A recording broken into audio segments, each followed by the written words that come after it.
Interstellar Penance. We are not alone in this world, and I knew it.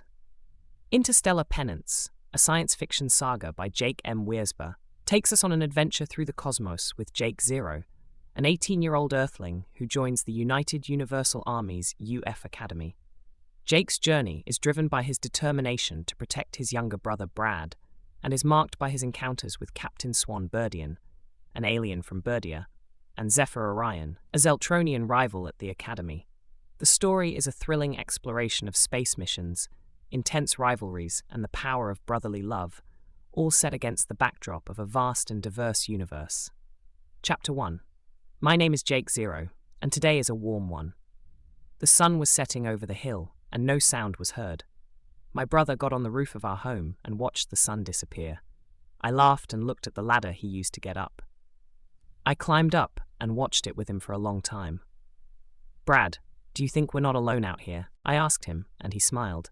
"Sometimes I feel like we're being watched, but then the feeling disappears.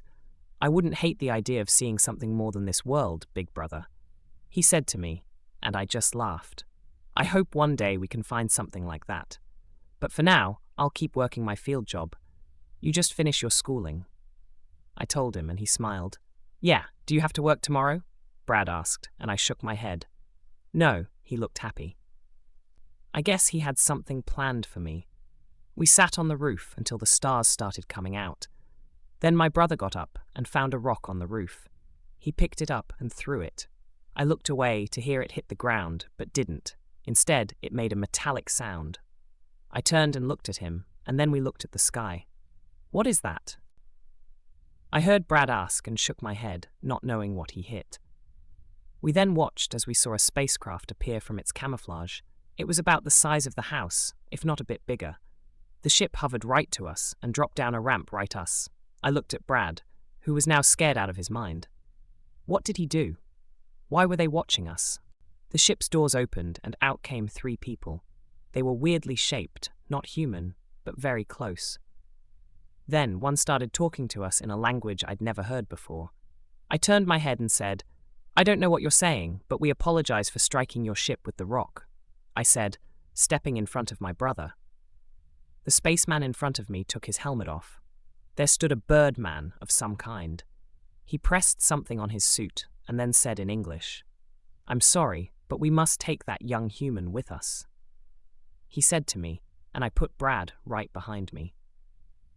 "You'll need to go through me to get to my little brother," I told this alien birdman, who was ready to fight me. I may be young, 19 to be exact, but I was known to be a scrappy fighter in high school. But something about this alien told me that I was going to lose. I was still getting ready when the other second alien stopped him. They took off their helmet to show their cat faces to me. She had a black fur Academy cat, their eyes locked with mine. Then, in a woman's voice said, "We need to take the younger human. He damaged our projector to cover the ship. We don't want to, but it's the law. Whoever damages UF property must pay a penalty," she told me, and I still blocked what they were saying to them. "We don't know what that is. He shouldn't be charged with anything. Why were you spying on us to begin with?" The 2 aliens in front of me looked at the third one. "What should we do, Commander?" the male alien asked them, and the last one took off their helmet too. "Well, we have shown ourselves to them both, so we should bring them both. Who knows what the High Command will do with the older one?" The commander seemed to be a female version of the first alien. She was friendly and kind with her words. I looked back at my brother when we got hit by a dart to the neck. I passed out as I turned back to them. After a long nap, I woke up in a bunk heading away from Earth. I got up immediately and ran into the hall. I saw a few more people in the same suit watching me. They looked concerned, then they ran after me. I kept running and slipping away from them, hiding around the corner. As they passed by, I gathered my thoughts together for a moment. Okay, I'm on an alien ship. Brad is somewhere here. I have no weapons. I can probably guess that they are much stronger than I am. So, I need to be wise in how I fight these alien abductors, I said to myself, looking at what was behind me. There was a door, and to my right was an opening. I waited to see a group of people walk right behind me. Then, I slipped right into the next room. I ensured no one was following, so I didn't turn until I heard a cough. When I looked, I saw who was behind me. It was supposedly the commander of the ship and the other bird guy. She crossed her arms and looked right at me. "You evaded my crew and found your way to the bridge. Are you some kind of spy, or are you just that good at sneaking around?" she asked me, and I smiled. I stood straight up, watching everyone stand up to come after me. She stopped them with a raise of her hand. "Let him speak, everyone," she said, and I coughed. I sat there for a minute, and then I spoke up.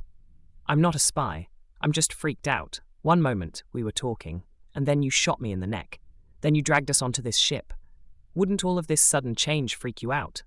I asked, and the commander sighed. "You're right. We should have taken it slow with your lower life forms." She said that made me angry, but I kept that to myself. I looked around and saw a symbol on everyone's uniform that was all color-coded. "What are you guys, some sort of space police force or something?" I asked, and the guy from before laughed.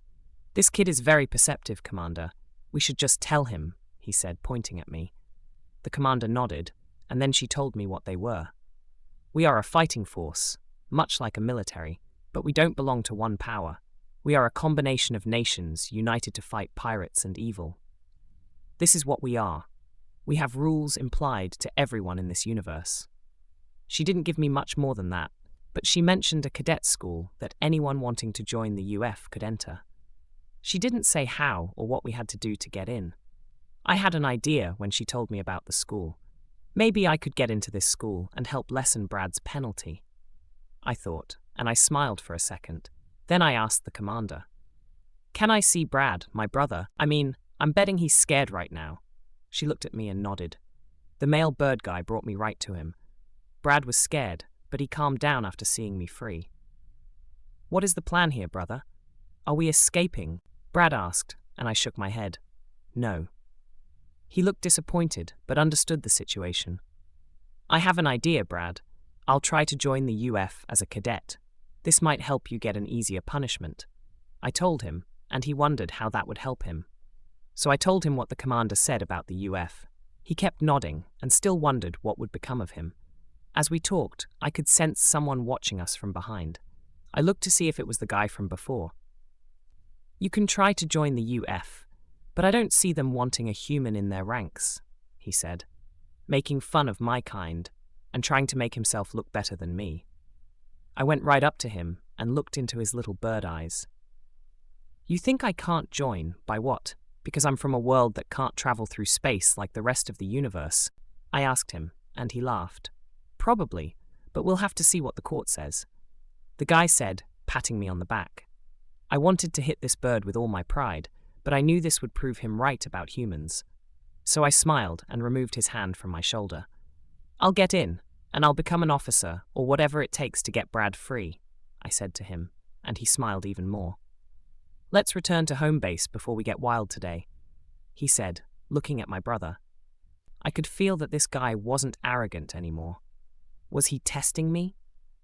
Trying to see if I would be an animal like humans can be. I smiled at him and returned to the bridge to sit and wait. We had hours till we would be at this home base thing. I sat in an open seat, looking at the stars and systems going by. Looking at all the colors in a flash was something from a sci-fi movie. Then I looked at the commander, and she smiled at me. "Your kind never ventures into space very much, do they?" she asked me, and I shook my head. "No. We can only go so far, about to Mars and back, but even that's a gamble. I believe it's because of our limits on our sciences," I told her, and she nodded, agreeing. She also looked surprised that I was smarter than she initially thought. For the part, I was an intelligent kid, or at least I thought so. Most of my grades in school were above B's or better, but after high school, I joined a farmer and fixed equipment all day. Making money was a big part of life on Earth. I didn't like working, but I had to do it. Today, I felt like I was about to get into something even more challenging than working my life away. Traveling through space with my brother was going to be fun. At least I don't know what Brad will be doing, but I hope I can help him. I turned to the window to see the ship starting to slow down. Then it came into view. A colossal metallic planet with 3 rings orbiting the whole thing. I got close to the window to see everything up closer. I saw there was some gold and silver in the design of the buildings. The energy coming from the planetoid was clean and warm. It was almost like an early morning sun back home. I saw the port where we were going. There were a lot of ships and thousands of crew members coming and going from each spaceship. I looked to my right to see the Catwoman next to me. She looked happy to be home. You know, you will become a great addition to the UF. With the mind, you have to accept the way things are. You're more than qualified to become an officer. She nodded and left to join the rest of the crew before disembarking from the spaceship. I saw the commander waiting for me and walked to the door.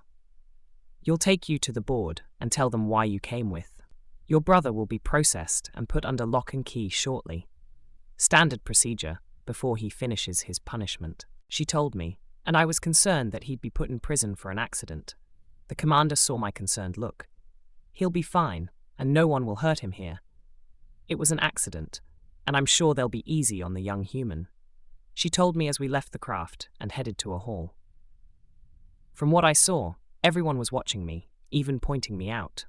I looked at my clothes and realized I was still wearing my work clothes. Old Midwestern farm worker-style clothes looked ancient world to the rest of the populace. The commander saw it and laughed. Don't worry about this, human. You'll be given new clothes once selected by the Board of UF officers, she said to get me to calm down a little bit. We came through a large door to an office area. From there was a staging area with a desk in the middle. I went ahead and submitted you to take the entrance exam. You'll put down your home information and standard things about your race here.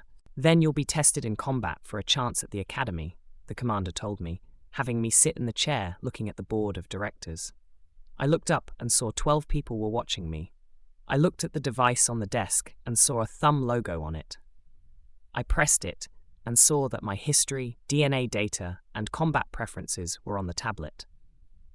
Then it put a score of 65% in the bottom right corner.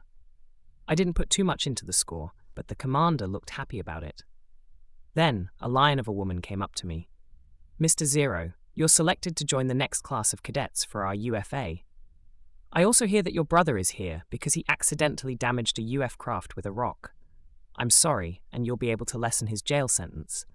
If you pass this subsequent trial, he'll be accessible in a year, she told me, and I got visibly angry with this outcome.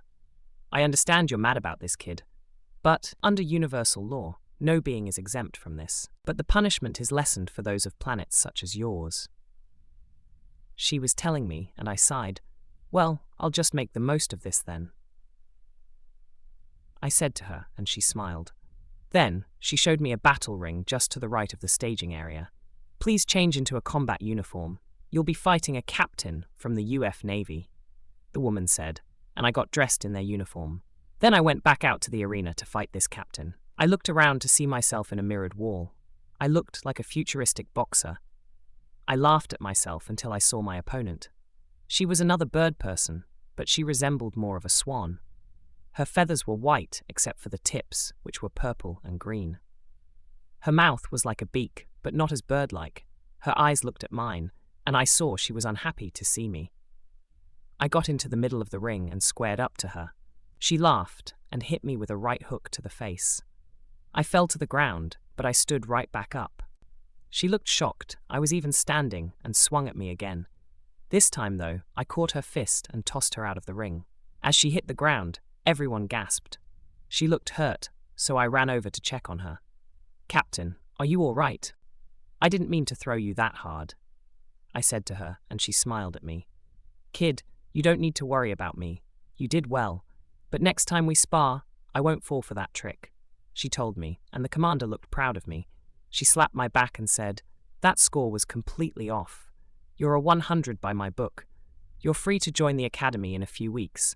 In the meantime, please gain muscle and train before opening day. I felt more pride in myself as all of the board members came to greet me. The commander, the woman who brought me to the staging area and exam, is Goose Annie. She is a birdane like the captain and the other guy I met. The captain's name is Swan Birdian. The person who looked like a lion was the highest ranking person on this base. Her name was Maurice Leia. She was feared by everyone or respected. I didn't fear her yet, but from how Commander Annie treated her, I should have feared her a bit more. I was given the complete school formation once I got my ID badge from Admiral Leia. She then transferred me to another spot on base so I could get accustomed to everything. Our base was about the same size as Pluto, with everything from shopping areas to restaurants and even whole neighborhoods. The academy made up a quarter of the planetoid.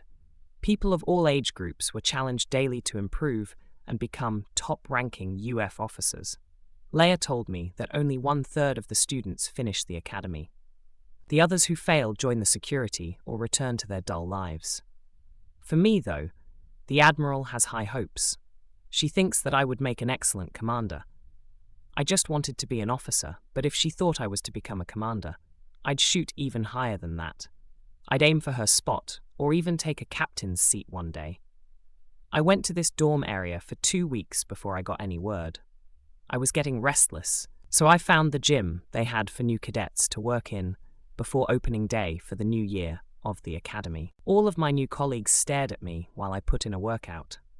Wondering what I was, one of the red and black-skinned women came over to me. She looked like a Star Wars character to me.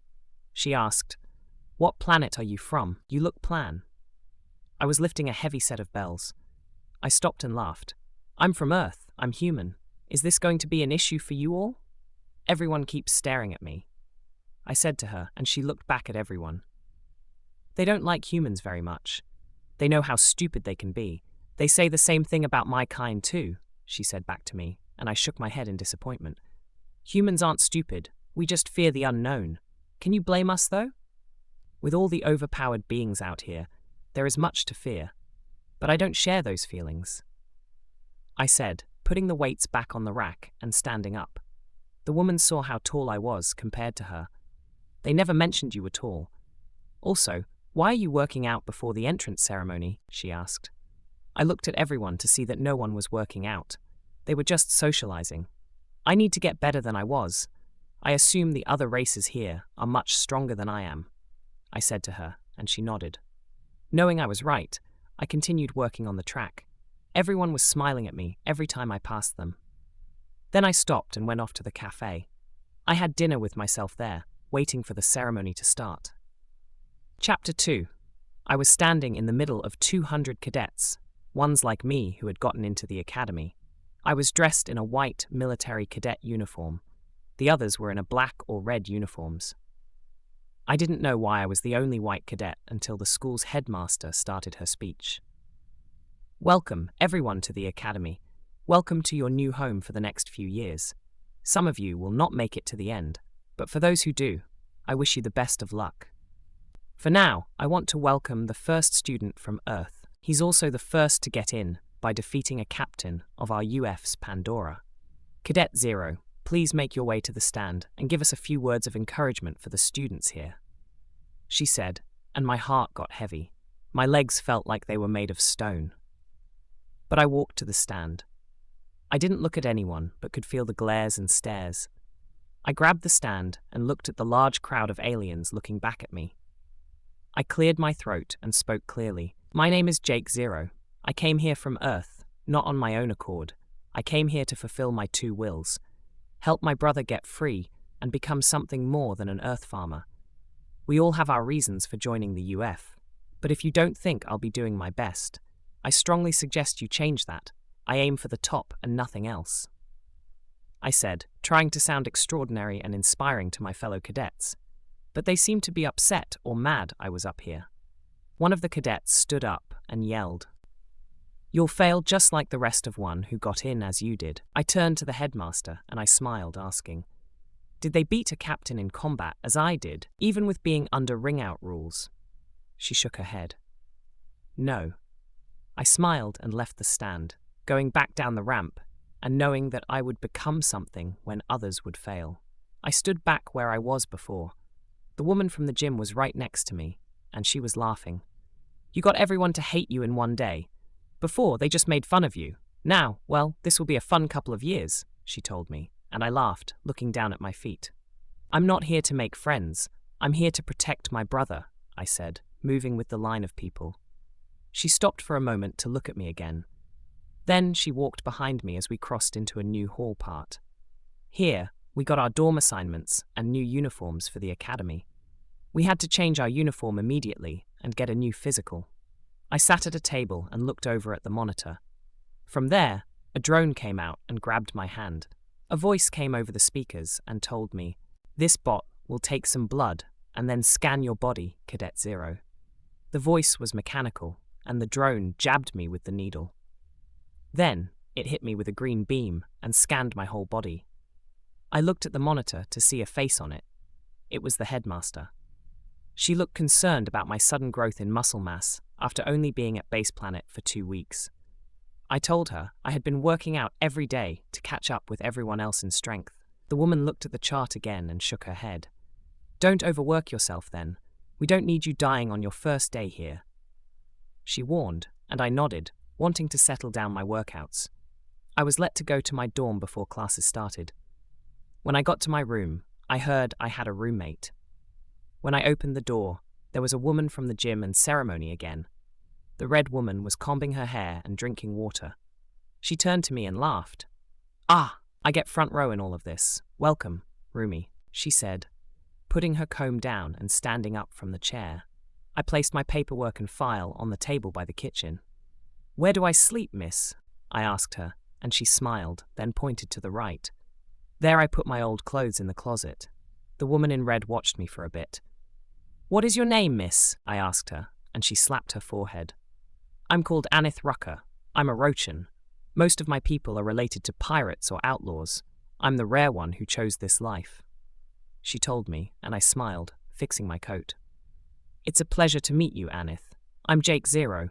My friends call me Jake. You already know I'm an Earthling," I said to her, and she hit my chest with her fist. "Hope we can be friends then, Jake, because we are going to need them after our enhancements." Anith told me, and I wondered what that was. Then, our classes started. I had some kind of combat class with Anith. There, I learned what weapons I would be dealing with, as I saw in sci-fi movies. I smiled when I received what I was getting, a laser sword and a handgun with a high-powered output. The gun had a kick, and the sword was lighter than expected. I held both tight in my hands, then looked at the range we were about to go down. It was like a shooting range or paintball arena. We had to hit every target that appeared and avoid all other innocent targets. I watched everyone else and studied the target patterns. They were primarily random until the 6th person went right before me. Anith went, and she slayed every target like they owed her money. This pattern was like the first one, so I wondered if my turn would be like the second one. I ran down the range, taking every target out with ease, some of which I didn't even look at. Then, the last target popped up, and I cut it in half with the sword. Anith looked excited that I beat her, but I beat her, and a record of course time, one that hadn't been beaten in 7 years. I looked at the name, which read Swan. I looked at my friend Anith and shook my head. "Why do I keep running into that woman?" I asked, laughing at the chance of me beating her score. "This might get you selected to take the enhancements early. They're always looking to send troops in battle if they're ready now." Anith said, trying to scare me. We would put our weapons back when I got a tap on my shoulder. The teacher, who was looking over all of the scores, was behind me. She looked happy that she had a student as good as Captain Swan. I looked at Anith. She just smiled and walked away. "Kid, have you ever had any training in this capacity?" she asked me, and I shook my head. "No. This is my first time with a gun," I told her, and she was surprised that a farmer kid hadn't shot a gun before. The fact was, I never needed to use a weapon like a gun. I did grain farming and worked in fields. I never needed it while working. I smiled and told her I played many video games when I was younger, so the patterns were easy to pick up. After all that, I attended the following classes about the universe's workings. There are no speculations or debates, natural history and science of everything. Then, I was allowed to join a class to learn languages from other planets. I chose to take them, and everyone was happy I joined the class. I took the class so I could speak to some of the cadets without my automatic translation device. It made my days break up nicely, from hardcore combat training to engineering classes. The academy was trying to see where I fit in with the UF. I loved every minute of the first few weeks of the academy. Then, after a whole month here, I could finally see my brother. He was put in a particular unit for only him. He looked lonely, but he looked healthier than he had been before. He looked and saw me from the window. I watched him dart across the room to the door. The guard opened the door, and Brad hugged me. "You look good, brother. How's training going for you, Jake?" Brad asked me about my classes, and I told him about them. I then told him about the dorms being code and my records at the training courses. He looked happy for me, and then he told me about his sentence. I will be here for a year, based on the universal time. That is a full 2 years on Earth. He then told me about everything he's been working on in jail. He's going to be entering the academy after his sentence here. I tried to hide my worried look, but he smiled at me. "I know it's been hard for you with the other cadets. Humans are considered inferior to the rest of the universe," he told me, and I wondered how he knew about all that. Then he told me that Rock, the guy we met on Earth, the bird guy, was visiting Brad every day, telling him stories about the UF and what it took to survive the academy. Brad told me that Rock was a good person. He just believes his people are better than everyone else. I laughed when he told me that, and then we discussed my plan. I am going to get a field trip working on a ship for experience as a freshman. Then I'm going to try to graduate early. I told him, and he knew it would be a difficult journey, but he knew it would happen once I put my mind to something. I looked at the clock and saw it was time for me to return to the academy. Right as I was leaving, I looked back at my brother. "I'm sorry that you're here. I tried to get you out, but these laws are something else," I said to him. He smiled. Then he said, as I was closing the door, "They wouldn't get new races to join if they didn't have those laws." I nodded, and I left for the dorms for the night. Tomorrow was going to be a heavy one. I had a meeting with the headmaster about something important. Their month vacation period was coming up. I had no reason to go home. Getting there would take a long time. So I needed to do something to advance myself. I took a long shower and sat on my bed until Anith entered the dorm. She looked like she was just working out. I smiled, and then I got up and headed to the balcony.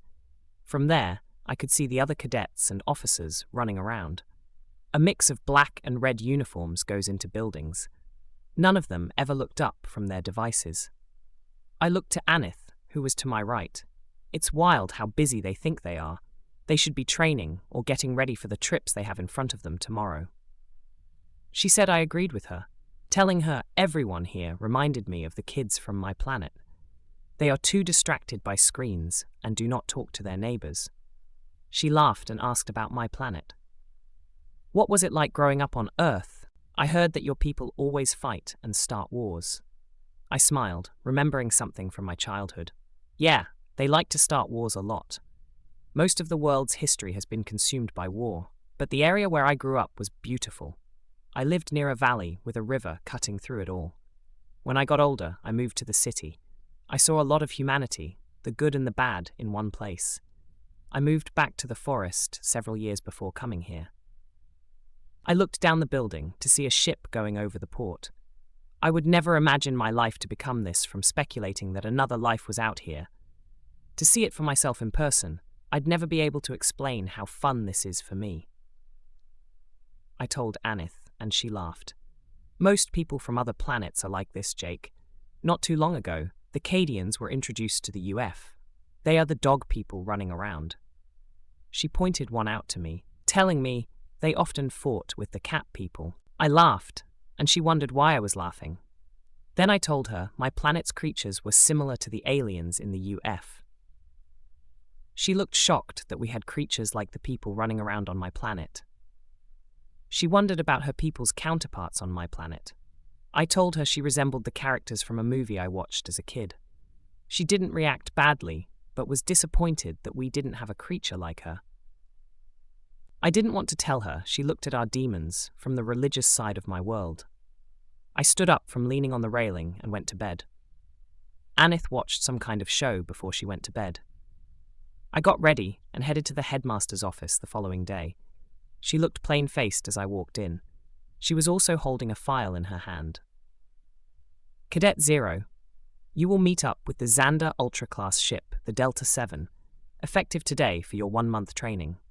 Your trainer will be Captain Halser, one of our best trainers. Please be respectful and on time for your departure in an hour. She told me, handing me my weapons from my weapons class. These are activated for actual combat if you need them. Your teachers told me you're more than qualified to handle them. Make us proud, son. You'll graduate sooner than expected. The headmaster stood and saluted me as I grabbed my orders from her. I saluted her back, and I left for the shipyard. I saw a man standing out of the office, and he was looking right at me. "Are you Cadet Zero, sir?" the man asked, and I nodded. He opened the door and told me to get in.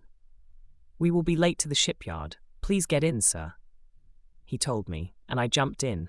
Without experience with the hovercars, we took off fast to the yard. I held my head back till I got comfortable with the fly. The butler guy laughed slightly, and then told me who arranged the ride. "Captain Halser needs you on the ship sooner than the headmaster was told. Orders were moved up, and he just sent me to get you. Hope you're ready for this," he told me after taking a hard right to the yard. We passed a few dozen hangars. I even saw the hangar where Captain Swan's spaceship was parked. I even saw her standing outside, looking at the damage. She heard the car go by and looked to see me smiling at her. She smiled back and watched where I was going. We made it to the correct ship, and I got on it quickly. As I got to the cargo bay, I saw a giant lion man standing with a smaller rhino person. I saluted him, saying, "Captain Halser, Cadet Jake Zero reporting, sir." He laughed and said, "At ease, son. Welcome to the Delta 7, kid. Get in the hall, and I'll be there momentarily." He looked at the file in the other person's hands. I walked to where he said to and waited an hour. Captain Halser came into the hall and saw me standing patiently for him. "Kid, you can follow me to the bridge and watch for today," he said, and I followed behind him until he stopped. He looked into the engineering room and saw someone carrying something too heavy. I broke rank and helped the officer before he dropped the object. Captain smiled at me and watched me rip a bit of my uniform. "Guessing you need a calibration for your uniform already?" he asked me, and I nodded. "The shop keeps ignoring my requests, so I've been dealing with what I have." The captain looked at me again and asked if I had the enhancements yet. I shook my head. No, telling him I didn't even know what that was. He smiled a bit more and had me follow him to the bridge. "Kid, you're getting more robust without the meds, but you'll need them soon." "What enhancements are?" "They're a bunch of meds we give everyone. It boosts strength, speed, and other things like lifespan and reproducing possibilities. That last part is to help naturally produce better officers." He was telling me all this, and I thought, how long would I be living if I got these meds? When would I get them, or if they'll give them to me? Captain Halser saw me thinking and patted my back as we entered the bridge. "Cadet Zero, sit in that open chair and watch everyone while we go on a cruise," he ordered. I went over to the seat and sat down. He went from his bro mode to his captain mode. He was ordering everyone left and right to their positions. I was just to sit there and watch everything. One of the helmspersons looked over at me. She pointed at the button that was blinking right in front of me. I pressed it quickly, and the ship started to move out of the hangar. The woman smiled and nodded at me for moving quickly. He may have said to watch and take in the first day, but helping him make a big impression on him. But don't overdo it. It might come across as overachieving, she said to me, and I nodded, understanding what she was getting at. I looked around and saw everyone nodding and smiling at me. People here respect strength and hard workers. Race and family lineage have no place here, Captain Halser said, looking right at me. I felt my pride come out, and I smiled back at him. "Good to know, sir. I'll work harder than I was in the academy," I said to him, turning around to the monitor. There, I watched all the fluid and engine output levels. The first 6 hours were something boring but informational. The woman to my left was Sergeant Rourke. She was a human-like alien but had pointy ears like an elf. She was about in her 40s, but she looked younger than that. She seemed to like me and enjoyed my kid-like enthusiasm for space. I saw a waterline leaking or the digital gauge ticking. "Hey, Sergeant, there is an irregularity with this waterline," I told her. She looked at it and saw what I was pointing at. "Oh, friendly catch, kid. Let me get an engineer to look at it," she said, tapping away on her comms device. I loved this calm moment, and then I got a tap on the shoulder. It was Captain Halser. He looked hungry and asked me to join him. I got up and placed the chair back the way I found it. Captain Halser was silent for a minute until we came around the corner. "I'm making a workout plan for you during this break period. You'll be put through the ringer so that you can survive out here," he told me, and I was scared about what lay ahead of me. He laughed, and then we came into the mess hall. Everyone nodded and went back to eat. I sat across from Halser, looking at the food before me. It looked bland, but it was the only thing they had today. "When do I get my enhancements, sir?" I asked him, and Captain crossed his arms. "We should have had them done when you entered, but Headmaster Forrest said not to yet, to let you get strong on your own before we gave you the meds." He ate all his food and gave me his pad from the bridge. "Put this on your device on your wrist and fill out each workout before lunch each day. You'll do the night shift with Rourke until you return to the academy," he told me, and I nodded, looking at everything planned for me. Tonight was rest, then hell started when I woke up. I lay in my bed for a moment, then passed out. I shared a room with all of the other low-ranked crew members, so it was lively for a sleeping quarters. I passed out, though, and I was comfortable. Then, right as I got to a good part of my dream, my alarm woke me up. I got up and dressed in my new uniform made by Halser's tailor. For some reason, he had one on the ship with us. The uniform fit better than before, even with his ship's 7 on the shoulders. I smiled and then looked at my list of workouts. Everything was easy, but I had to do thousands of sit-ups and push-ups on top of a 20-mile run around the ship. Then I had to spar with the captain's second in command, then train my mind with Captain Halser. He was a good teacher, but I was exhausted from the workouts, so my head wasn't with his lessons. He saw this and slapped my hands. "Jake, remember that we are here for a reason. Endurance is part of this job. Make him proud and stay awake," he said to me, getting me to concentrate on him. I smiled and I apologized, and I told him, "Sorry, sir. I did all my tasks immediately this morning and fought with the lieutenant afterward," I said to him, and he looked worried about me. "You were supposed to be doing that all day." "Not all at once. How did you complete that on your first day?" he asked me, and I smiled again. "I work out like this normally, but your list added a bit more than I'm used to," I said, trying to joke about it. Captain Halser gave me another funny look and then smiled. "Well, we must get more creative with your training then," he told me, and I laughed as he ate his food. I looked over and saw everyone was watching me closely, not knowing what I'd be like in the coming days. It was a fair concern since I am new and unknown to the people in the UF. After that day, Captain Halser began training me himself. From the moment I woke up until we spared in the afternoon, or what the clocks read as noon, space-time was longer than the times on Earth. Out here, time is about 24 hours longer than Earth's days. I also found out that the UF is part of a 4-branch system. The UF is the military branch of the UUA, which is the United Universe Alliance. Then you have regular citizens, who are the workers, much like Earth's systems. Then you have the policing force, the UP. They provide security on every planet under the United Universe Care Act. They are employed by those who do not finish or get selected for the academy. These branches grow from that and become factions and other high-class social groups. I learned all this while training with Captain Halser and Rourke. They didn't have to teach me all this, but they did nonetheless. Rourke taught me how to navigate, and I began patrolling the ship daily with her.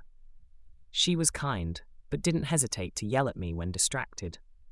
I felt like I was making friends here, but I knew this would all end when I returned to the academy. Today would make it the 20th day in space with the 7 crew. Today feels different. As I lay in bed before sleeping, I felt the ship's hull buzz like it was electrified. I got up to feel the ship get hit by something. I fell to the ground, and the crew next to me fell off their bunks to the ground. I grabbed my weapons and waited to see what was happening. Then I heard Rourke speak over the comms on everyone's devices. "Attention, this is a Code 3. Pirates are attacking us," she said, and I knew from where. One of the crew members behind me wanted to charge right in, but I held him back, waiting for them to pass us. Then I let them go, and they went and surprised the pirates, hitting them with everything they had while I navigated my way to the bridge. I had my sword read, but not open. I wanted to be quiet. When I turned the corner, I saw a shark alien with Rourke in their hands. Something came over me, and I slayed the pirate down where they stood. Rourke looked relieved she was saved, but couldn't move, though she did point to the bridge. I got up without looking at the person I had just killed. I ran into danger, taking anything out that wasn't a 7 crew member. My training was paying off, but I never looked at my work. I just kept my eyes forward and cut away at the enemy. Then I made it to the bridge and saw the captain, or the second hand of the pirate captain. She was fighting with Captain Halser. She had shot down a lot of the bridge crew. None were dead yet, but they would have been if I hadn't done something. I took out my handgun and shot near the woman. Captain Halser watched her look at me, and he took her down. She was then put in handcuffs and dragged off. When that happened, the crew in the barracks swarmed all the pirates, taking them all down if they didn't surrender. The woman on the floor shit at my direction and yelled at me. I couldn't understand her, but I could only guess what she said. Captain Halser looked at me and smiled. Then he went to look for Rourke, but she came running into the bridge. She saw that the situation was solved and that we were now shooting the enemy ship off our ship. Halser looked at me and said, "Kid, we're heading back to home base. Also, your training with me is going to end today." I wondered why, and then Rourke told me that because I saved them all, I didn't need combat training. I needed to be put into active duty as soon as possible. I was shocked they thought I was ready for what I had just done. I took a moment and looked back at my path to the bridge. I saw that some pirates I took out were cut in half. I looked away and I threw up on the floor. Everyone gave me a concerned look, then saw what I was seeing. "You've not taken a life before, have you?" Rourke asked me, and I shook my head. "No." She sighed, and then she told me something that changed my perspective. "If you had not done what you needed to do, everyone here would have been killed. You did what your mind thought was proper in the moment. You kept your mind away from what you did and aimed for the mission objective. Not many people can do it. Not many people can act on a whim and save hundreds of lives." She was trying to get me to see the bright side of what I did. But the question for me was, why was it so easy to mindlessly kill when given the proper chance? I looked at the crew that were severely hurt. A lot of them had shot sword marks near their vitals. Not from me, but they were on the brink of death when I came to help. Pride came over me, and I started to smile a bit. Rourke was talking to a crew member in the barracks with me. She had a curious look, then she looked right at me. "Cadet Zero, Private here. He told me you were awake before I made the call. Why were you up when you should have been trying to sleep?" She asked me about the buzzing before the attack, and I told her about it. She stepped back and wondered how I could hear something like that. I then told her that sometimes I can listen to high-frequency sounds when everything else is quiet. She didn't believe me, but I explained to her about my human disorder, which lets me focus on things like that. It was complicated for me in school to pay attention when I could hear small noises like that. For the alien tech I was now using, they didn't have much sound to them when they were off or on. She still had a dumb look, but then she just sighed. "All right, if that's why you got up, it's a better answer than breaking rank." When the engineer approached us, she said we were about to return to work. He had glasses on and looked like a darker elf compared to Rourke. He looked right at me and asked. You could hear a buzz on the hull of the ship. He looked excited as I nodded. The devices they used were magnetic and used power from their core engine. The feedback from the power can be felt in the ship, but rarely can you hear the buzz before they connect the couplings. This is a feat no one has been able to accomplish in my studies. The man was saying, annoying Rourke next to me. "Sorry, I am Lieutenant Rourke. Sergeant Rourke is my older sister. I'm also the head of engineering here on this crew. I was walking by when I heard what you were talking about. Can you come with me and tell me everything you felt during that moment?" he asked, and I nodded, going with him. He took me to the engineering quarters. The same one I saw on my first day on this ship. The man I helped was the same man I'm following now. I'm surprised we haven't spoken to each other till now. He went on about what he did to help this crew, from designing the uniforms to making all the defensive modifications to the ship. He sat me by his workstation and asked me about my ambitions for the UF. I didn't know what to say, but I told him. I at first wanted to do anything to help my brother. I told him what happened and why a kid from Earth was there. I said, I'm here now to become a UF officer and do good for the universe. Be something the human race can be proud of. I want to build a better life. There is not much back home. I said, and the man nodded the whole time, looking right in my eyes. I felt like something was lifted off my shoulders. Then I let out a sigh, and he smiled. You say that you are working for a better life, to build something for your people to be proud of. Most of us try to achieve that here on the Delta 7 crew. I feel that you're just getting started with your potential at the UF. I would love to read up on your achievements in the coming years. He said to me, right before what I felt, before we were being attacked by the pirates. The lieutenant looked excited and then told me he would work on better detecting the buzzing for future attacks. I returned to the bridge and sat with the captain as we returned to home base. I didn't talk much, but I thought about what I did. I was thinking about all the people I killed in the attack. How did I bring myself to do something like that? I didn't know that I could even flip that switch. I sat there contemplating it for a long time. Then I heard Captain Halser say, some of us are protectors and others are meant to be killers. What you did was protect your friends and family. Don't forget that, kid. When he said that, I stopped thinking about all of the deaths. This is my job now, protecting people that I've bonded with. I'm also joining the military, so this is part of it. I don't have to like it, but I might do it more in the future. A day later, I returned to my dorm at the academy. Anith saw me and asked, what happened out there? Everyone is talking about you. I laughed, then told her everything about what happened on our way back. We were patrolling a part of a random quadrant when a pirate sect raided our ship. I heard something before the attack and felt the pirate cut into the hall. I reacted faster than everyone else and made my bunkmates wait till the last wave of pirates passed us. Then, the crew went and took out the enemy. I went and found Sergeant Rourke, who a pirate was capturing. I cut that guy in half, saving her. Then I went on a small rampage, removing anything that did not wear the Delta 7 uniform.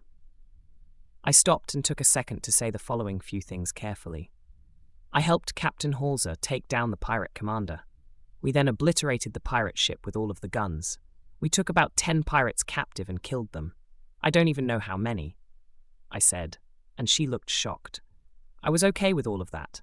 I smiled, and I told her about the crew, how kind they were, and how many of them taught me how to navigate. I also told her how everyone seemed to like me after that incident. She seemed to like my story and wasn't too happy about anything. I let them go to her bed and sleep for the night. That night, I dreamed of looking out the window of my very own ship. Next to me was a white person. I didn't know who they were, but they were smiling at me. The next morning, I got a message on my wrist comms. Meet at the common area for your enhancements, Cadet 0. The bottom of the message read, Headmaster Forrest. I got up and dressed myself in the uniform I had from the Delta 7. I no longer had the other one, so it was turned into this one. I looked at the mirror and removed the Delta 7 badge from it. I put it in my pocket and then went to the common area. When I arrived, I saw a bunch of cadets there as well. Good, I'm not the only one here, I said, looking over. I got sent to a small room, and they put me in a tank. They turned on a speaker and started talking to me. Cadet 0, this is going to be easy in the beginning, but you'll feel a slight pull at your back. From there, we're going to knock you out for the process to continue. When you wake up, you'll feel sore and tight all over. You'll be given all the data after we are done here. The voice said as a bunch of water came rushing into the tank. At first, I felt my body start to get excited from the water going over my head. Then I felt my lungs get lighter. I was lighter, like taking oxygen straight from a bag. Then I was a green liquid entering into a bunch of tubes. The tubes were then placed into the tank and consumed my body. I faded out and didn't feel anything.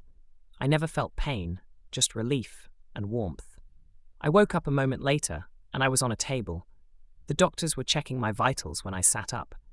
Everyone ran to stop me, but they saw I wasn't in pain. They saw I was just fine with what just happened to me. I looked at my body to see that I had muscles in places I had never seen before. I looked in the mirror and saw I was toned and slightly tanner than before. I smiled but felt my shoulder hurt. I looked around to see if anyone was in here besides the doctor, but it was just her and I. She gave me my data on what was changed. I got a strength increase and an agility boost with a lifespan of 400 years. She then told me that I would be able to run about 90 miles an hour. She warned me to take a few days off of moving to get used to the changes. I nodded and got off the table. When I went for a walk, I felt my body move faster. I ran right into the wall, and the doctor sighed in disappointment. She had a smile on her face when I started laughing. "Yeah, I gotta get used to all of this power now." "Don't worry, Doc, I'll be fine," I told her, and she patted my back and sent me on my way. I passed a checkpoint, and they asked for the data the doctor gave me. I gave them it, and they took a double look at me. "Ah, they gave you the full enhancement treatment. They must need you ready for something," the man behind the table said, letting me leave. I went back to my dorm, and I sat on my bed. I looked over my body to see what had all changed. I wanted to rest from the treatment, but I knew I had to test my limits. So I got up, went to the gym, and did a short workout testing my strength.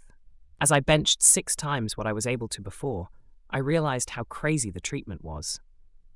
I was about to get up and try running some laps, but I heard something right behind me. Captain Swan was looking right at me. She looked impressed that I was lifting so much. I smiled and stood up to greet her. "Hello, Captain Swan. It's nice seeing you again," I told her. She smiled back at me. "Well, Cadet Zero, I'm happy you're doing well. I hear that you stopped a pirate raid. It's good to know you have good quick decision skills," she said to me, and I looked down. I saluted her. She looked at me in uniform and brushed off a piece of dirt. "We need personnel on my ship, the Pandora, some with security experience. When the time comes and you need a place to serve, will you come and serve with my crew?" Captain Swan asked. I nodded and held out my hand for her to shake. She looked at my hand, then she shook it. "I see. This is a sign of respect for your people. I hope to see you on my ship sooner rather than later," she said to me. I nodded and returned to my room. Chapter 3. Today is my birthday according to the date on my comms device. I am right now sitting in the rain, looking at a puddle. This base simulates rain to keep the plant life alive, including the officers who are plant forms. The rain felt good on my face, but it didn't smell like home. Today is also my full 6 months as a cadet. Tomorrow I have a meeting with the headmaster. Miss Forrest seems to like me or likes my work as a student. From performing at my best, beating every combat record I could. Now that I'm at the top of my class, most of the cadets in my class liked me, but the others in the class ahead of me didn't. They even hated the fact I might be graduating before them. I loved the practice fields and sparring with my roommate. Aneth helped me with the more complex studies so I could focus on my combat classes. I was enrolled in 6, which took up the whole day, so I tried my hardest to become great. Today, though, I was taking it easy and relaxing. From there, I spent the hour trying to polish my weapons. Aneth was in the living room watching something. I didn't know what the headmaster wanted from me. When my alarm sounded off, I went to the meeting. When I was walking down the long hallway, I saw Miss Forrest's assistant waiting for me. She was tapping her finger on her opposite arm. She saw me and smiled at me. "Thank goodness. Let's get you into the office," she said, getting me into the main office. I looked over, and I saw Miss Forrest sitting behind her desk. "Oh, let's get this done here. Sign this, Jake," she said, handing me a tablet. I looked and saw this was another vacation duty experience lesson. Much like when I trained with Halser, this time I was going to be training on Pandora. Captain Swan saw something in me that she thought she could mold into something. What was this something? I had no idea what she saw in me. I signed on the bottom, and Miss Forrest gave me a new uniform after this academy year. On it was a red strip and something on the shoulder. "You'll be entering the 2nd year of the academy. which is more off-world training, where you'll be put in your role as a command staff member, but you'll be ranked as a cadet officer and officially be part of the UUA as a citizen. The headmaster told me, showing me everything that will be given to me once I graduate from the academy. From what I saw, I would be given my own home. From that, I'll be paid based on my rank. I had a smile come across my face. I stopped and saluted the headmaster. "Thank you, ma'am. I'll be getting ready for the next mission," I told her, and she smiled back at me. "You don't need to be so formal. You only need to when you're in front of the high staff," she said to me. I relaxed my body and looked at the tablet. "What do you think Captain Swan sees in me?" She offered me a spot on her ship before I got this. I asked Miss Forrest. She gave me an excited look. "She might see that you're a strong choice for her security force on her vessel. If she's telling you in person, take the offer. Her kind is a very proud race. They don't think highly of others unless they impress them. From what I can understand, she's the worst one to impress," Miss Forrest said, and I looked at the ground, saying, "You're saying she likes my person, or my professional side?" Miss Forrest laughed. "Yes, I think she likes the professional side. With that being said, you're a kind person and very respectful," she said, making me blush. I thanked her and left for my dorm, where I packed for my new mission with Captain Swan. Today was the end of my first half at the academy. Tomorrow is my new adventure. When I got back to the dorm, Anith was waiting for me. She wondered what I had in my hand. She then recognized the Pandora symbol on it. She looked at me with a surprised look on her face. "You were offered a spot on the Pandora. Do you know what this means?" she asked, and I shook my head. "No." She then looked at me and sighed. "No one gets a position offered to them like this. You must have impressed her greatly. This is even rarer for her being a Birdian." She told me, and I laughed. "Well, I've been studying hard. Or maybe she sees that I'm just that good." I was joking the whole time when I was talking, but my human humor was wasted on Anith. We talked about what it would mean to be selected for early graduation with honors, or even get a good rank when I graduate. We even talked about what was coming up in a couple of months. There was a tournament for all the academies near our own. It was to determine who is the best fighter of the cadets going into service. Anith told me that I should enter the tournament and win it. I wondered if I was allowed to do that when I was on the Pandora. Anith looked up our handbook. As cadets, we were allowed to enter the tournament. Even if we were on a ship for training, the ship's captain would make it their priority to help the cadet get to the show. I went to bed that night thinking about what would transpire on Pandora. The next morning when I joined the Pandora crew, I got a visitor, and the person was Captain Halser. He was waiting for me in the hall. I looked around, then he smiled at me. "Cadet Zero, I heard you got an offer from Captain Swan. I am not surprised you're doing another internship with her. She's a top-tier captain, and her crew is very formidable. They are known to be tougher than my own," he said to me, and I smiled back at him. "Sir, you trained me to go head-first into a challenge. Training with another top-level captain is an offering from the gods," I said to him as I was heading to the hangars. He offered me a ride, and I went. He was telling me about what I needed to work on. What he was telling me, I had to work on my fundamentals. I knew what he was poking at, but I couldn't just flip that killer side of me. He didn't understand why I couldn't do that. "Your kind is too weird. You can take people easily, but when in sect, you're ordered to, you have a problem with it. Is it just you, or is it a human thing?" He asked me, but I didn't have an answer for him. But I said for me, I only take things out when my family or friends are being hurt. I looked out the window, and he smiled, steering right into the Pandora hangar. "Well, the UF and UUA are your family now too. Don't forget to protect them as your kin," he told me, letting me out. I nodded to him as I got out. I watched him leave to see the crew was getting ready. I had just a single bag with only my uniforms, and a single outfit for workouts. I saw Captain Swan checking everyone in personally, which for the UF protocol was wrong. I walked up to her and I dropped my bag. I then saluted her and said, "Cadet Zero, reporting for duty, Captain." I looked around and saw everyone was staring at me. "Cadet, you'll be doing routine security work and training with the strike squad in the evenings before bed." Now go and get changed into your new uniform. Also, you'll be given your own cabin until you return home," she said, giving me directions to my cabin. I grabbed my bag and got onto the Pandora. Everyone went to my new home for a few months as I passed. I could overhear people talking about me. "Do you think he's scary when he fights, or is he like a baby Orax?" One woman said, looking right at me. I laughed. "An Orax is a small yellow cat from a planet far from Earth. They are harmless and don't do anything but sunbath for days." I walked on and made it to my cabin. I looked around and saw it was bigger than my bedroom back on base. I walked over to the wardrobe and opened it. There hung a bright red uniform, and on its patch was the Pandora's symbol. The symbol was a bird, much like a seagull on Earth. A smile came over my face when I saw the color of the uniform. "Ah, they want me in the command corps," I said, taking off my old uniform. In the UF, everyone is color-coded, much like in the movie Star Trek, but their colors were a bit different.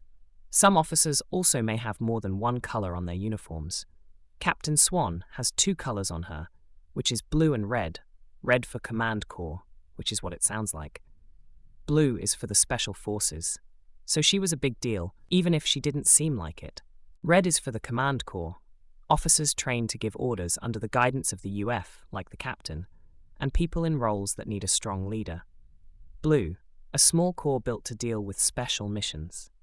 Also, the UF Special Forces Corps comprises several small squads to deal with specific missions and situations.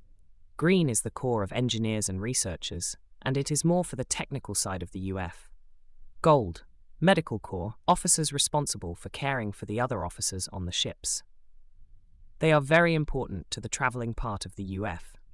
As you dive deeper into the color codes, they get blurred. As I put my uniform on, I saw it changed a bit. I saw a small blue strip forming near my armpit. "That's strange. They must want me to train in that corps next," I said to myself. I looked up to see I had a visitor. There stood the Catwoman from that crew with whom I came to the UF. The woman looked happy to see me. "Hello, miss. It's good to see you once again. I've not seen you since I was allowed to enter the academy," I said to her, and she laughed. "It's Rain, but you can call me Rye if you want," she said, coming into the room. She looked at me, and I showed her my uniform. "Ah, maybe they have plans for you to graduate early with this sign. But that's not why I'm here. You're going to be under my watch till you get comfortable here. Then you'll be doing the security sweeps on your own," she said, looking at my uniform. Rain smiled and then pulled me along to the bridge. When we got to the bridge, we were already moving out of the hangar. From what I could see, the Pandora was a high-class UF attack vessel. The Delta 7 was a smaller ship with only a few hundred officers on it. I'm only guessing that there are thousands of officers here. I looked around and saw that this ship setup differed significantly from Halsey's. The helmsmen were in the front near the windows, and the navigation was near the captain. I looked at Swan, who was sitting in the chair. She looked at me and smiled. "Cadet Zero, please focus on your tasks today. We will discuss your progress after your shift tonight," she said to me, and I nodded. I sat at a monitor to start my shift. After a couple of hours of looking at this monitor, I got up and decided to take a walk. The Rain came with me. She didn't say anything to me. We walked along the halls, looking for anything out of the ordinary. I looked at my comms and saw it was almost time for my dinner break. I felt my stomach growl at me. "Ah, I need to eat something. Rain, do you mind if I go grab some food?" I asked Rain, and she nodded. "Go get some rest too. We have a bit of training in a couple of hours," she said to me, and I smiled, leaving her in the hall. She went back to the bridge. I went and found the mess. When I grabbed my meal, I sat alone in the back of the room. That is when I saw 2 of my fellow officers coming towards me. One of these officers sat next to me, and the other one sat across from me. Then, one of them asked me a question. "Are you Cadet Zero? Because I've heard a lot of good things about you, and I hope they are true." He was a dog man, and looked right into my eyes. I looked at the woman next to me. She was a lizard alien. She would be intimidating, but I've seen much of her race in the academy. Her race is a very formidable group of fighters. They are also excellent to rouse, with stealth. I could tell she was highly ranked by the badge on her chest. The dog guy was a lower rank, but he seemed to be connected with the lieutenant. "Yes, I'm Jake Zero, the cadet that saved Captain Halsey's crew from a pirate attack," I said, holding my hand to him. I wanted to shake my hand. He looked at the lieutenant. "Ah, we just wanted to welcome you to the crew. I'm Private Penet Kant. The woman to your right is Lieutenant Drin Exed," he said, shaking my hand. He then went off to get his meal. Drin stayed, and we talked till Penet came back. She asked me about my enhancements, and then she asked about my experience with the pirates. I told her everything I could, explaining that I couldn't tap into that part of me at will. She understood that and gave me some advice about it. When you train, try to go back to that scared feeling. Think back to when you were thinking about your brother. Use that to fuel your efforts. If you do that, you'll become something of a war machine, she said to me as the private came back with food. We all enjoyed the meal, talking about my academy experience. Then I went to bed right after I was done with my meal. I lay in my bed for hours till I passed out. All I could think about was when the Delta 7 was attacked. I looked at the wall, finally closing my eyes. A month went by quickly after that tireless night. I trained every night and made sure the ship was safe during my shifts. Then we came to the place where we would be staying for a few days. We will get the fuel needed to keep the ship's lights on. I was on my way to check in with UF Academy. On screen was my brother, who had been released for good behavior. Brad told me he'd attend the academy in the new year. He also said he'd attend my graduation and the tournament. Captain Swan was watching me. She was to my right, reading something from High Command. I ended the call and turned to her. "Captain, is there something wrong?" I asked her, standing to see if anyone else was watching us. No one was watching, so she turned to me and said, "Well, a report shows that a notorious group of pirates are in this area of space. We need to be careful when we head to the tournament." She gave me the report sheet to look at. I saw that they had taken out a dozen smaller attack ships. They always came during shift changes. A thought came to my head. Maybe we can change our shift times to throw them off. I said out loud. Captain Swan overheard me and snickered. "You already have an idea for that, don't you?" she asked me, and I nodded. Then I told her what we should do for a few days. We need to schedule a couple of double shifts for those who can spare time. We also need to keep our officers armed at all times. I know that Lieutenant Rourke is developing a device to detect the energy eye before the raids, so I'll be patrolling the vulnerable spots of the Pandora. I told her that the captain looked impressed with my plan. So she decided to use it with a few modifications she thought might work better. I smiled and then returned to the ship after helping with the resupply. Then the next day, we were given the green light to head to the tournament. I stayed on patrol, like I said I was going to. Captain Swan didn't like that I went against her plan. She wanted me to relax until we were attacked by pirates. She didn't wish for me to be tired of my tournament coming up. I was walking down to the engine room to check out the engineers. They all seemed tired, so I ran and grabbed some energy drinks for them. The drinks are not like the caffeine sugar-filled ones from Earth. They're more likely to restore the body's energy peak condition. Like you just took a nice relaxing nap type of energy boost. I drank a couple during my shifts. They're easy to drink. Thought drinking too many might hurt me in the future. Everyone in the engine room smiled when I gave them the pick-me-up. One officer even said that I was an amazing addition to the crew. The officer standing beside him had to tell him I was a cadet. The guy looked disappointed. "Well, you'll just have to join us once you're done with school," he said to me, and I laughed.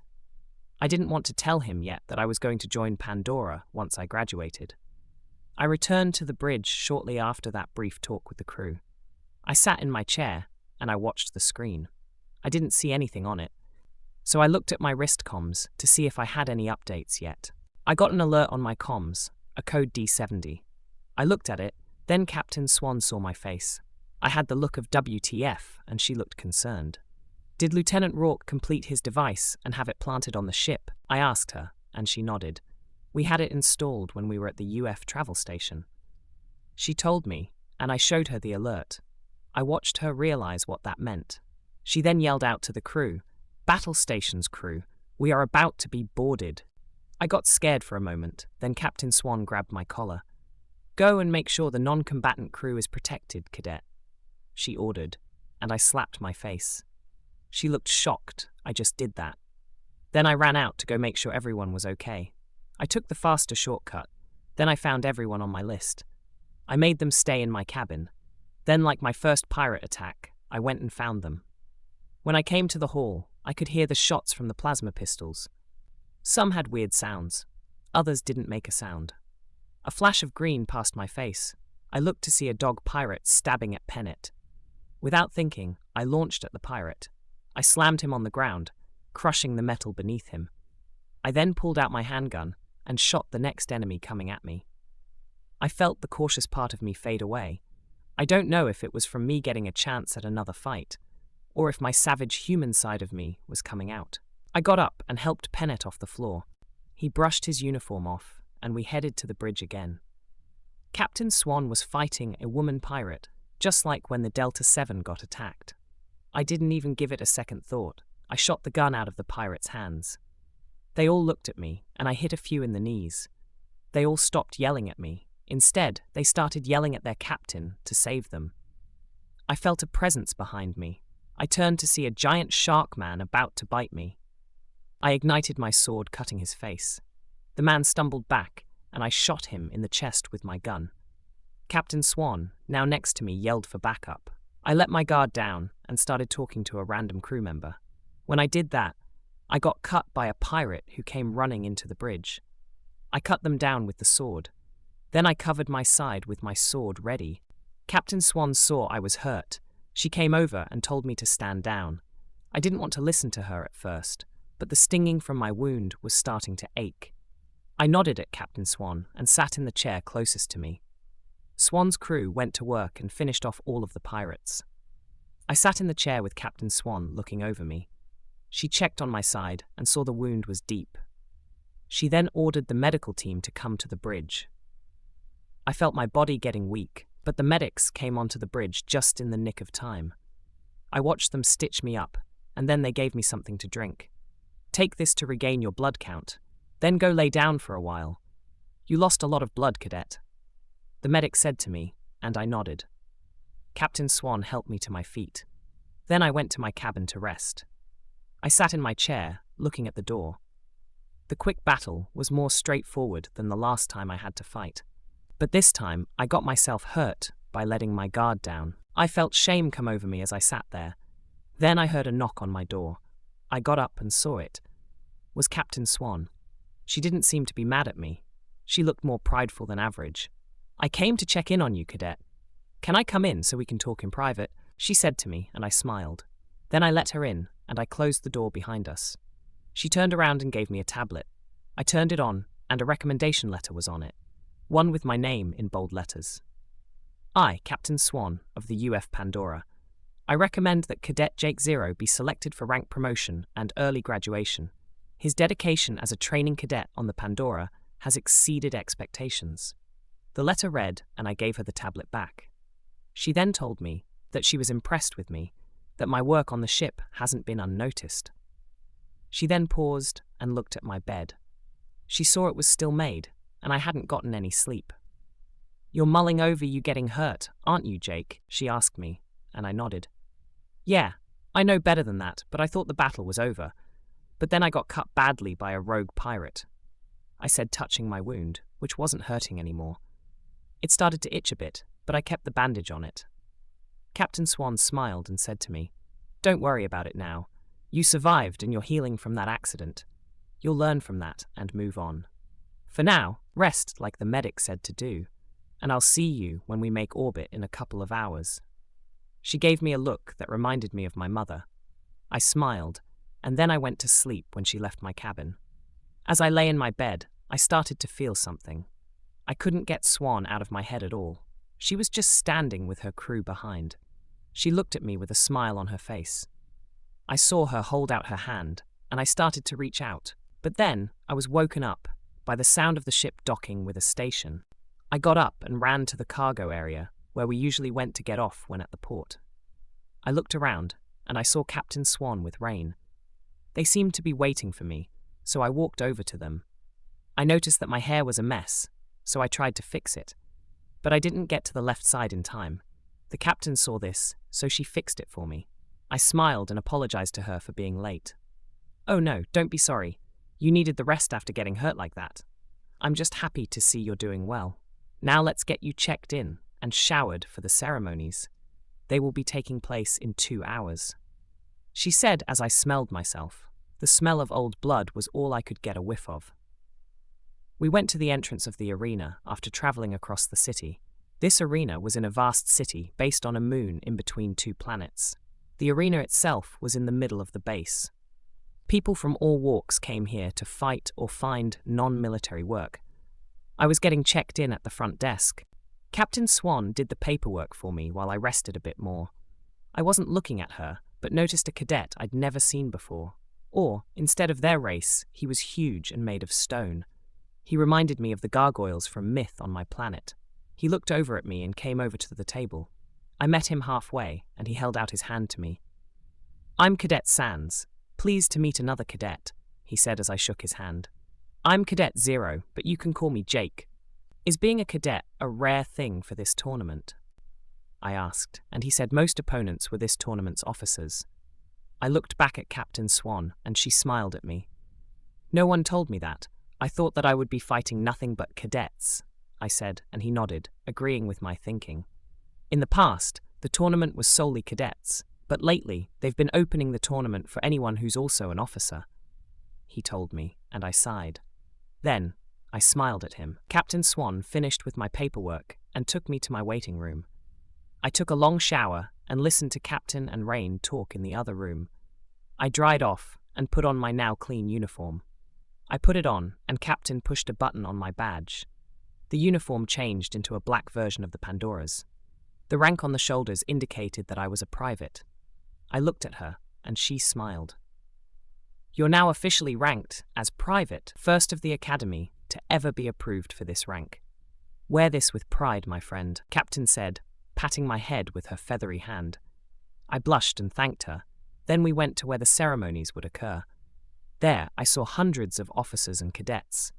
They were all waiting for the ceremonies to start. I stood in line with Captain Swan and Rain. I first recognized only one person here when I saw Captain Halser with my brother. They were in the stands to watch the tournament. I nodded at them when trumpets blared into everyone's ears. "Welcome to the 800th Annual UF Cadet and Officers Tournament, where we find out who's the strongest fighter in our glorious UUA Planetary Alliance. We have more officers than cadets this year. But I feel that we have stronger cadets than ever before. We also have our UF's first human cadet in this year's games." The elf-like announcer was saying, getting everyone to turn to me. They all looked me up and down. Since entering the UF, I've gained a more robust, muscular body. I looked like a comic book character, but in the flesh. I didn't look at anyone. I just kept my gaze on the announcer. The elf went on about the rules, where I discovered I was part of the UF Base 788, otherwise known as the Leia, and named after Admiral Leia, who's been in charge since it was built. I was also going to be in the first round of fighters. If I kept winning, there would be 8 rounds. This was the plan. But I expected it to be against the stone guy from earlier, if I lost. Then, we marched to the back at the top of the hour. Where did we get our assigned spots? On the brackets. I got the place of 18th on the first list. I was in the waiting room, getting ready for my turn. I took off the top of my uniform so I could move faster. This fight would be hand-to-hand, so they gave me MMA-style gloves. I bandaged my hands before the gloves. Then I put them on slowly, looking at my bandaged side. I felt no pain, so I took off the bandage. My side was healed entirely from only 1 day of that juice. I smiled and started my warm-up with Captain Swan. She had me do some handstand push-ups to get my blood flowing. I got into a good rhythm when I got called to the arena floor. I put on my overcoat and headed right down the hall. I saw a Birdian rolling away on a stretcher. I looked to see who won, and it was Sands. The stone guy won his match in less than 5 seconds. I smiled at him, and he nodded back at me. "Jake, good luck with this next one," he said, patting me on the shoulder and walking to the back. I walked into the light to hear the announcer now welcome her opponent. He hails from a small blue planet called Earth. He's the first human and first private-ranked cadet ever. Please welcome Cadet Private Jake Zero, he yelled, getting everyone pumped up for me. I could hear the left of me, louder than the rest. I looked to see everyone from Pandora, Delta 7, and my brother cheering for me. Captain Swan was right behind me in the tunnel. "Go win this tournament for everyone up there," she said, and I slapped my face a bit. Then I jumped onto the arena. Waiting for me on the other side was a woman like Headmaster Forrest. She was a lion woman who looked hungry for a fight. I felt excitement come over my body. I took my stance and waited to start. I heard the bell tone, and the woman charged at me. I waited until she was about 5 feet from me. Then I moved out of the way like I did with Swan. Then I slammed her to the ground with a back fist. She rose and laughed. "Human, you're good at quick moves. But what do I have if I'm this close?" The woman asked me, and she tried to punch me in my side. I caught her and sent her out of the ring. I turned around to see if the match was going to me. I smiled. Getting too close to me is a mistake. I'm human, yes, but I'm not weak. I said to her, and she sighed and slammed the ground with disappointment. I went through the tunnel, and Captain Swan was ecstatic for me. "You beat her almost like you beat me. Next time, don't hold back, Jake. These people came here for a show." She told me, and I laughed. Yeah, I just wanted to make her look stupid for calling me human. I mean, race doesn't matter when in combat. I told her, and she agreed. "Some don't see that until they get beaten," she said. I smiled, knowing what her race is like when they interact with others. The Birdian kind acts like rich humans interacting with others in the UF. Captain Swan seems different than the rest of her people. She's more closed off and kind but stern when giving orders. She smiles when she sees me, but has that cold demeanor when she looks at others. I didn't get a clean hit in with that first fight. Captain Swan, who was now walking with me to the waiting room. She seemed to be having a fun moment with herself. She then patted my back when we entered my waiting room. I didn't unwrap my hands, but I washed my face. Swan was sitting on the table, looking at my next opponent. She was staring at the monitor over in the corner. She was writing something down on a physical piece of paper for me. I looked over her shoulder for a strategy for the last person I might fight. She had Cadet Sands as my final opponent if I beat everyone. Today, I will fight 3 more people to make it to the end. I'll fight whoever is left tomorrow afternoon. I looked at the person I'd face next for my second match. They were a Birdian, and from what I see, Rock from that ship brought me to the UF. Rock, from my experience, is kind of a jerk. I looked at Swan, and she was watching the monitor again. Like I told you in the tunnel, go all out initially, but save what Rain taught you for the others, she was saying, looking at the screen still. For about 3 hours, we watched the whole first round conclude. Then, I came to fight my next opponent. Rock was next, and I could hear the Birdian crowd being louder than ever. I looked at Swan while we passed through the tunnel. She was smiling until I stepped out into the sunlight, and making his way to the ring. Cadet Private Jake Zero from Base 778, or Layer Base. The announcer was saying this, trying to hype me up. He looked around and saw people from my fans, and the Birdians were cheering louder than the rest of the crowd. I got into the ring and I looked at Rock. "Good to see you, friend, but today I was given orders to finish this fight quickly," I said loud for everyone to hear. Rock smiled back at me, then raised his hands in a boxing form. "Let's give them a good show," Rock said. I smiled back, and then the bell toned. Both of us charged at each other. Trading blows and catching his fists left and right was getting fun. Then, we started to get close to the edge of the ring. I moved slightly, and Rock tripped. He got close to falling out of the ring, but caught himself. He then superkicked me in the chest. I felt it, and went back up to the edge again. I smiled and waited for Rock to get close. He stayed where he was and laughed.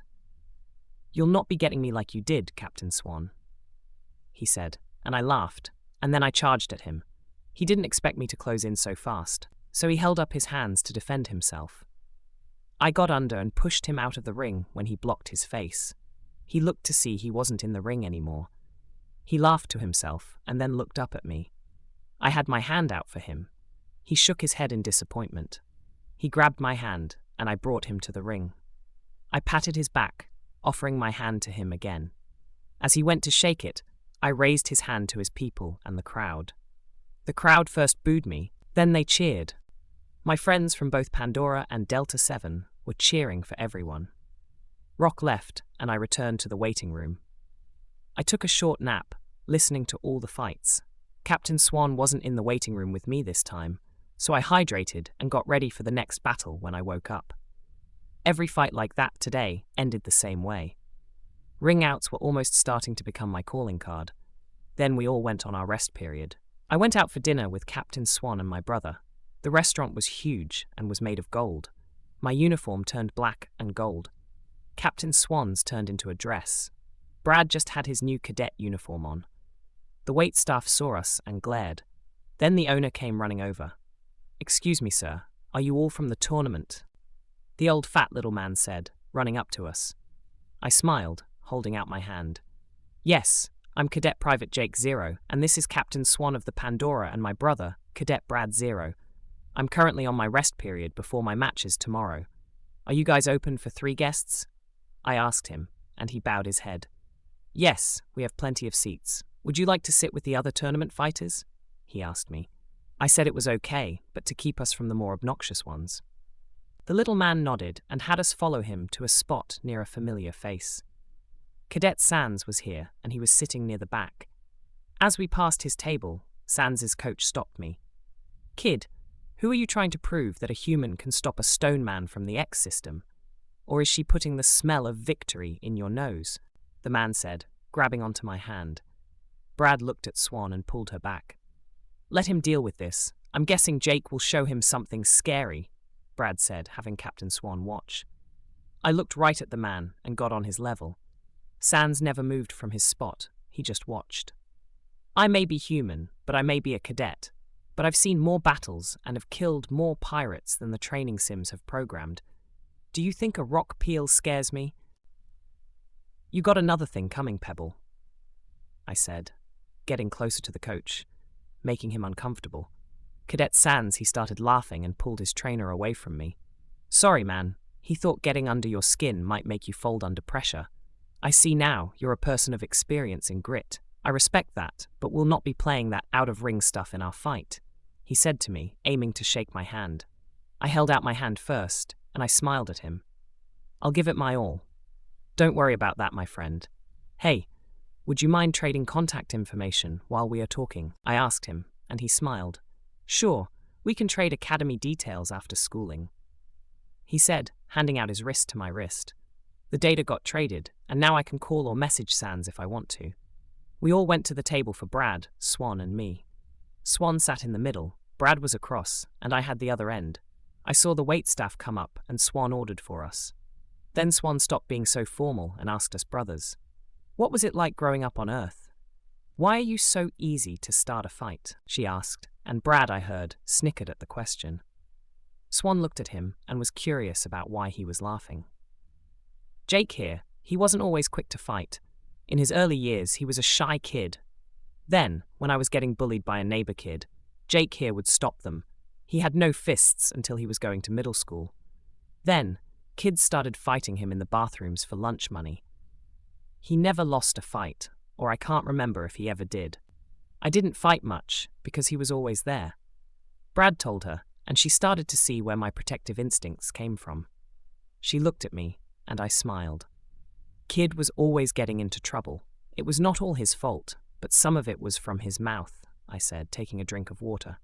Swan had her head tilted, looking at me. He would talk his way into trouble, and then I had to bail him out. She nodded, and then asked about where we grew up. I brought out my old cell phone. I still had it in my pockets and kept it charged. I opened the gallery and showed her my favorite spots. Captain Swan saw the meadow near the farm I worked on, the bright green field with flowers of all kinds painting a beautiful picture. She looked at me and then gave me the phone back. "Some of Earth has places like that, but the more we expand, the less we see," I told her, and she smiled. Then she told me about her planet. She described the moon lake near her family manor. During summer, you can see the lake glow like a rainbow. She then told about the festivals when her kind got married. I paid more attention to what she was saying than she was trying to tell me. I was looking for a sad tone, but she looked happy, talking about her home. Brad tapped our shoulders when the server came by. We got our food, and then we ate while talking. There wasn't a subject that we didn't cover. From our dreams to what we miss about home. I wanted a family to call my own. I'm not saying the family I have is with my brother and parents, but I wanted to find someone I could come home to, someone who gives me a different kind of love. What I missed about my home was the summers with my cousins, camping with everyone and cooking for a considerable group. I also missed the smell of cigars roasting on an ashtray. Swan missed her parents and her sister. She wanted a family to call her own as well, but she had picked a mate of her kind. But the trouble was, she didn't like anyone from her planet. We talked early in the morning and then returned to my room to rest. Captain Swan kept an eye on the time while I slept. I didn't sleep much, but Brad had an alien coffee waiting for me when I woke up. I took a sip and my face felt warm. Then, a smile crawled over my face. I got showered and then warmed up for the next matches scheduled for today. Today was also the final day of the tournament. So, I had to show off some of the skills I trained to get. I heard my name get called, and one thing came to my mind when I saw the 3 people I was to fight. I need to take them out, not ring eliminations, I said, starting my warm-up in the ring. I didn't even hear the announcer or the crowd. My mind was only focused on winning the whole damn thing. The bell rang, and I didn't hesitate. I charged in and knocked out the guy in front of me. I watched the medics come over and give me a thumbs up. I was relieved I didn't kill the guy. But now I know how far I could go in these upcoming fights, so I charged right through them for the next 2 fights with 1 hit each. The crowd was almost silent as I came to my final and last tournament battle. I had to fight Cadet Sands. He got to the ring at the same time as I did. We looked at one another and we smiled. Loser buys the other dinner after graduation. Sands told me, and I laughed. Good thing I love free meals. I said back to him when the bell toned. The fight started, and what was felt, well, that can only be described as devastating. A superhuman versus a rock monster from some random moon. It's the story of a science fiction comic. I tried to throw all my force into my hits, but nothing was getting through. He was made of rock. What else could I do to win? I looked at the outside of the ring. Damn it, I need to get him out of the ring, I said in my head. Then I looked back at him. He was on guard the whole time. He never even threw a decent punch at me. Are you going to hit me, Sands? Or are you going to flake on me too? I asked him, and he seemed annoyed by my question. He raised his hand, and I caught him with a knee to the chin. He dropped me and fell 2 feet back. He smiled at me and charged at me like I did him. I waited till he got an inch of me. Then I caught him with a kick and almost sent him out of the ring. Sands, though, grabbed my shirt and tossed me to the ground. I looked up to see where I was. I was on the bottom level, not in the ring anymore. I got up and saw Sands smiling at me. I got cocky with that fight. Good fight, Sands, I said, getting back up in the ring. He stepped back and showed me where I was hitting him the most. Any longer with this fight, I'd be losing this arm. But it was a good fight, Zero. I hope we can share in the future, he said to me, holding out his hand. I shook his hand and told him we'd fight another round someday. He raised my hand, and we both bowed for everyone. I got applause as I went through the tunnel. Captain Swan was waiting for me, and she saw a tear form under my right eye. She hugged me and said, I'm proud you made it this far, but it was an uphill battle. But you did get a 2nd place among the hundreds that came here. I'm also proud of you for not holding back. She let go when a random pair of Birdians came up to us. Captain Swan looked scared, but then collected herself. Mother, Father, it's good to see you both. How did my trainee do out there? She asked them, and I almost fell to the ground, but I caught myself and stood up straight. I bowed, looking right at them. Swan's mother looked at me, then she scanned my lower body. He did well against that rock thing. I believe that Cadet was Alexian. This human here seems to be in tip-top shape. I also see that you like him. Her mother teased. Captain Swan seemed annoyed and turned them around. Go and mingle with the other Birdians, Mother, Captain Swan said, pushing them. I stopped Captain Swan and held out my hand to Swan's father. "My name is Jake Zero. It's an honor to meet my captain's parents," I said to him, and the man smiled back at me. He looked like an eagle, so his eyes scared me a bit. "Son, you seem like a bright kid. I hope you protect our daughter," he said, smirking at Swan. If Swan could blush, I'm betting she's doing that right now. She looked away, but I said something to her father that made him happy. "Sir, I'd die for her. She's been a respectful and a great teacher. I enjoy each day knowing that I'm on the Pandora." I said, and my back, "Let's," and I said, "Get you changed into your uniform, kid," she said to me, and I smiled at her. "Sure, Swan, let's go," I told her, and Mr. Burdian smiled at both. When we were walking away, he said to his wife, "We need to get her a husband soon. She's gone 200 years without even giving someone a chance." He looked at the back of my head, and his wife started rubbing his shoulders. Maybe it's time to let that old world rule die. That kid might be her chance at true love. People say it's a fake concept, but just look at them. Mother was saying about Swan and I. Swan and I shared points in the match where I thought I would win. She smiled and laughed as she realized what I was trying to do. "Ah, a ring out was the plan for Sands. You did see the cracks on his stone skin. You almost had him in the corner." She told me and I sighed. "Yeah, I saw that after I lost the match." Swan and I gathered my stuff and headed to Pandora. Brad and Captain Halser met us by the docks. Brad and I said our goodbyes and set off for our next mission. What that mission was up to Captain Swan. With my training ending, it would be short. Chapter 4. I was on the bridge going over the cargo manifest. Captain Swan was looking at my training scores, and she noticed something. With all of my training done early and with the placement at the tournament, I was to be promoted again. She held something back, but I didn't want to press the issue. I clicked a few things and saw we were closing on the 778 base. Home. I'm kind of sad to leave this ship, but I know I have a bright future ahead of me, I said, handing my tablet to Rain. She looked sad to see me leave, but saluted me as I went. I nodded and headed right for the car waiting for me. When I got there, I noticed that the whole bridge was there. Captain Swan was even there in front of everyone. She was hiding something behind her. I wondered what it was. Then she moved out of the way for someone else. The person behind her was the Admiral herself. Admiral Leia had something for me, and it looked heavy. She handed me a reward for the second pirate attack I settled. Then Swan gave me a box with cufflinks in it. They had the symbol of Pandora on the face of the cufflinks. I smiled, and Swan said in her captain voice, "We are promoting you to the rank of sergeant after a battle with the pirates on 2 occasions.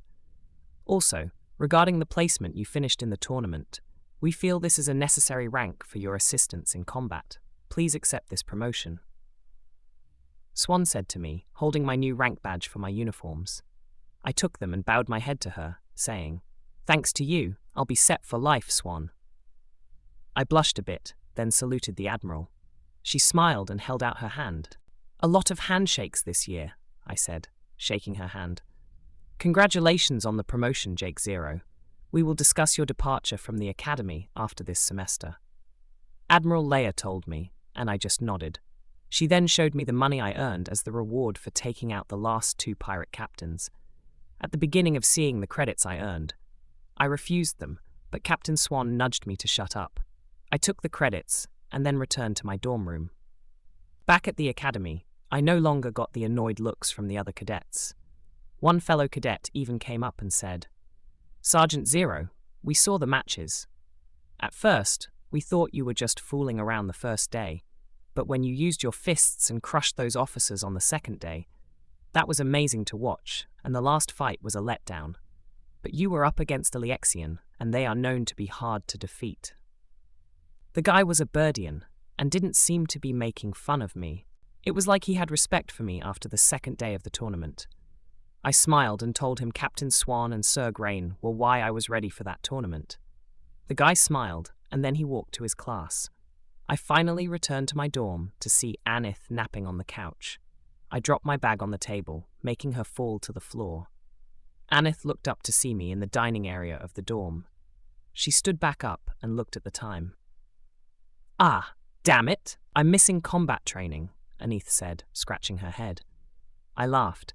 You keep missing those. Forrest will throw you out of school, I said, and she waved it off.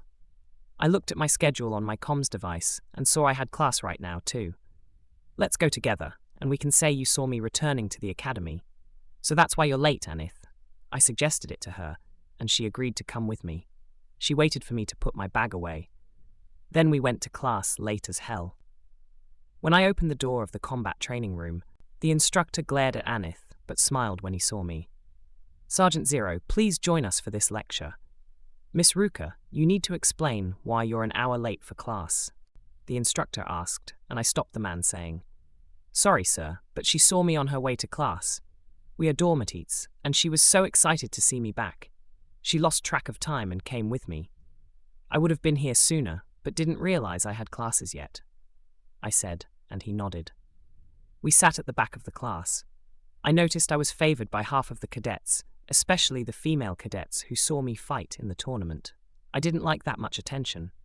I'm more of a solitary person, but I do like occasional conversations with people I like.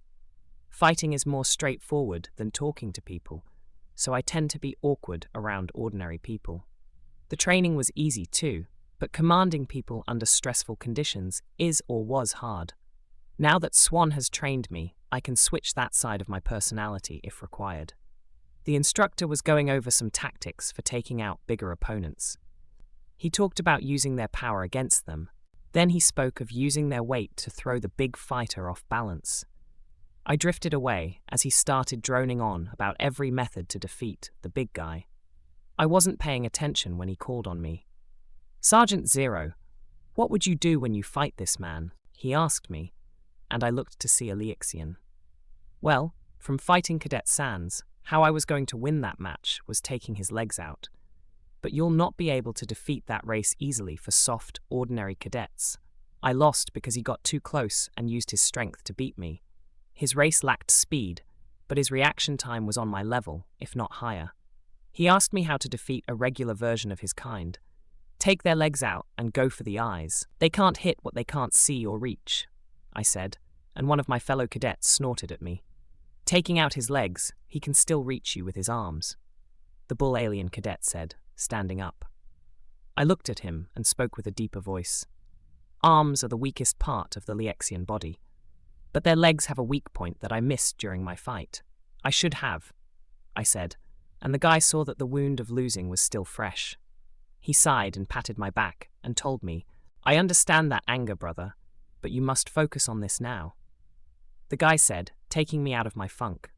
I smiled and gave the instructor an honest answer. He was surprised I could snap back from all of that. He nodded and went back to the board. Sitting there listening to everyone, I thought about what I could do to improve myself.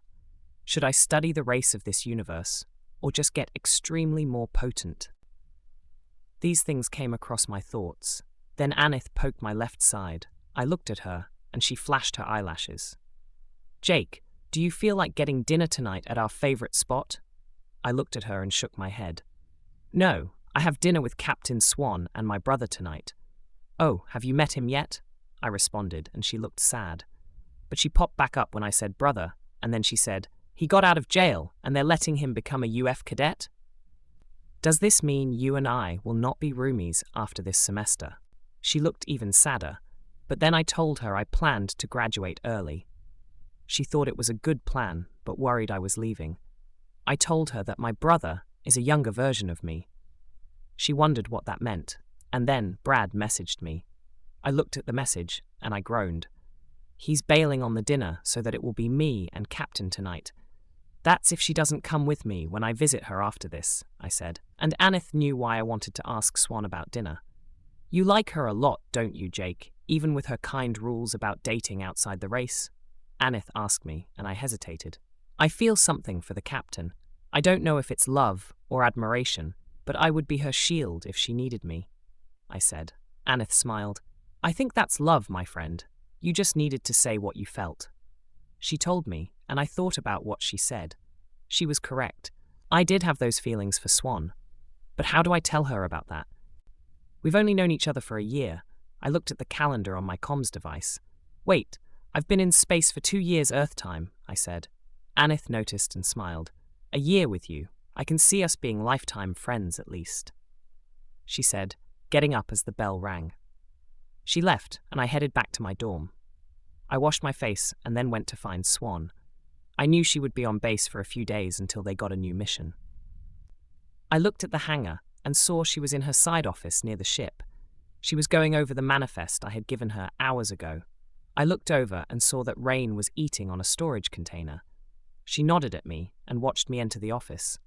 Her eyes got wide, and then she smiled. "Captain Swan, how are you doing?" I asked Swan loudly, almost making her drop the tablet. "What do you need, Sergeant?" she said, trying not to look embarrassed from her getting jumped and scared. I waited and heard her stomach growl at me. "You seem hungry, Captain. You want to grab a bite?"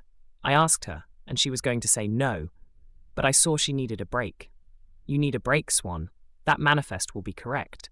If not, I'll help you fix it," I said, holding out my hand. She sighed and then grabbed my hand to get up from her desk. "Where did you plan to go? There is a good place near my place." Swan suggested it, and I looked it up on my comms. I saw it was a Burdian and Lionian restaurant nearby. "Sure, I can eat anything. You want to walk there?" I asked her, and she nodded. So I got up from the chair and went to the cafe. We didn't talk much about my time on Pandora. We didn't even say much about anything. I was distracted by the warm air. The sweet smell coming from her was shifting my focus back to her.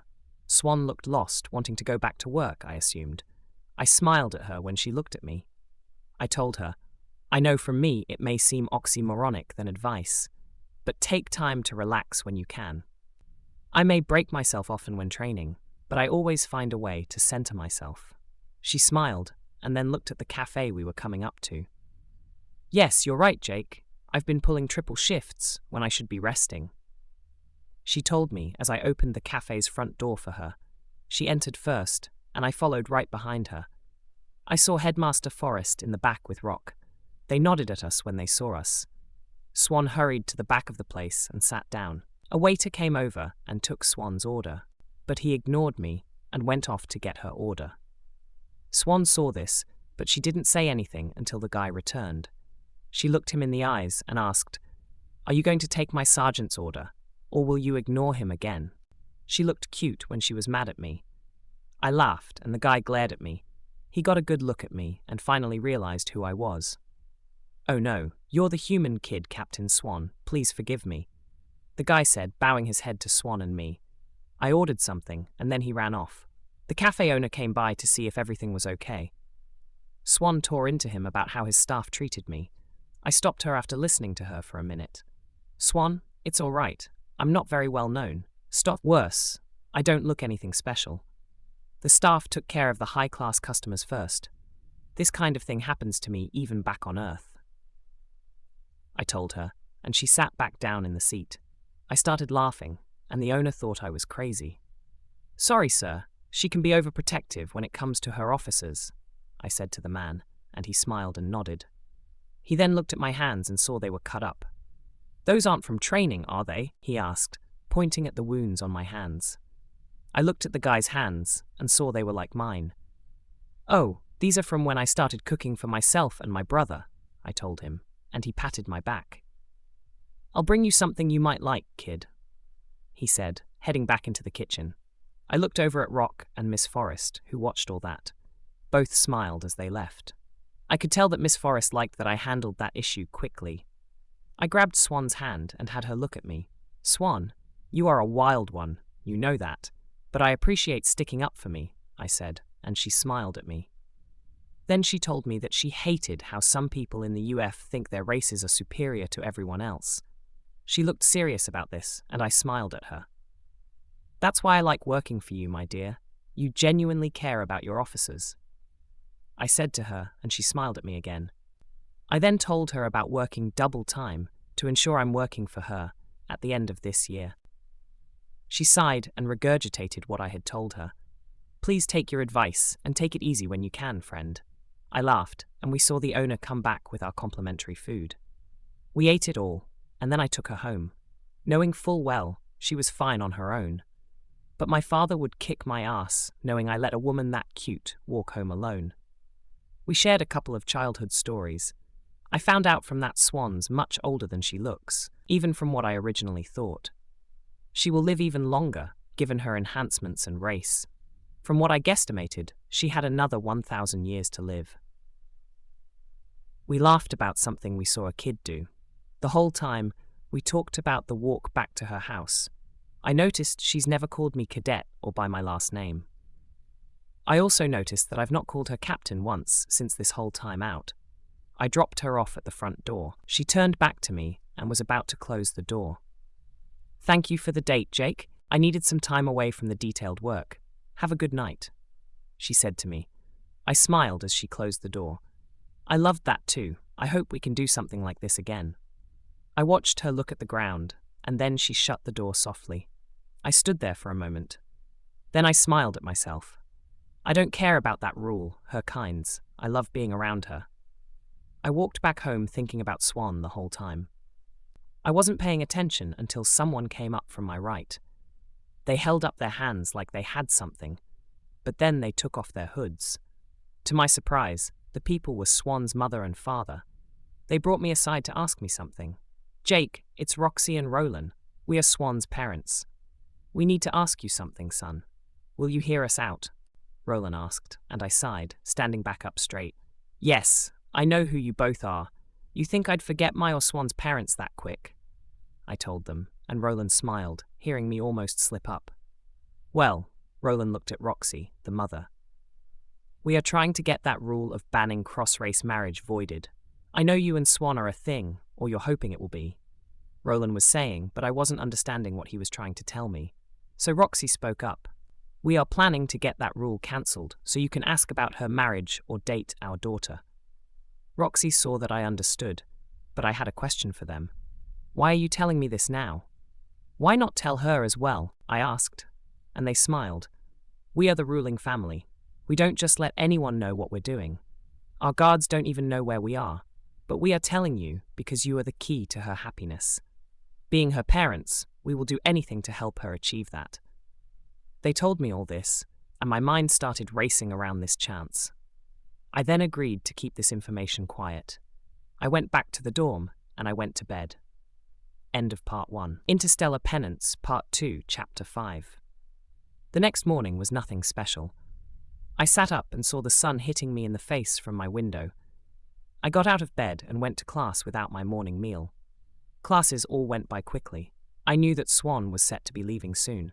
She had another mission. How do I know? I was still connected to her ship's security details comms. Anith, who was with me, saw it and told me to go to her. "Let her know how you feel." I took off down the hall and almost reached the hangar in time, but her ship was already taking off. I sighed. Well, I guess I'll have to wait until she returns from her mission. So for about a month, that's what I did. I waited for her. I still did my classes like normal, but I wasn't paying attention to them at all. Headmaster Forrest saw this distraction and snapped at me. "Jake, you need to focus on your work, kid. Swan won't like knowing why you're getting off track with your academy work," she yelled. I stared a hole through her. I never liked getting yelled at, so this pissed me off more than it scared me. "Madam, I hear you, but I'm not the same when I'm here. I'd like to be an officer, but you must wait. For what I don't know, I'm ready to take on the challenge," I said to her, and she nodded about me being ready. I stopped when I heard myself sounding like a child. My admiration for Swan was becoming an obsession rather than love. So, I made my mind up right there. "I'll work harder than ever, so Captain Swan will be proud of me when she returns," I told Miss Forrest. She smiled. For 3 months, I stayed true to my word, working hard to become something the UF could be proud of.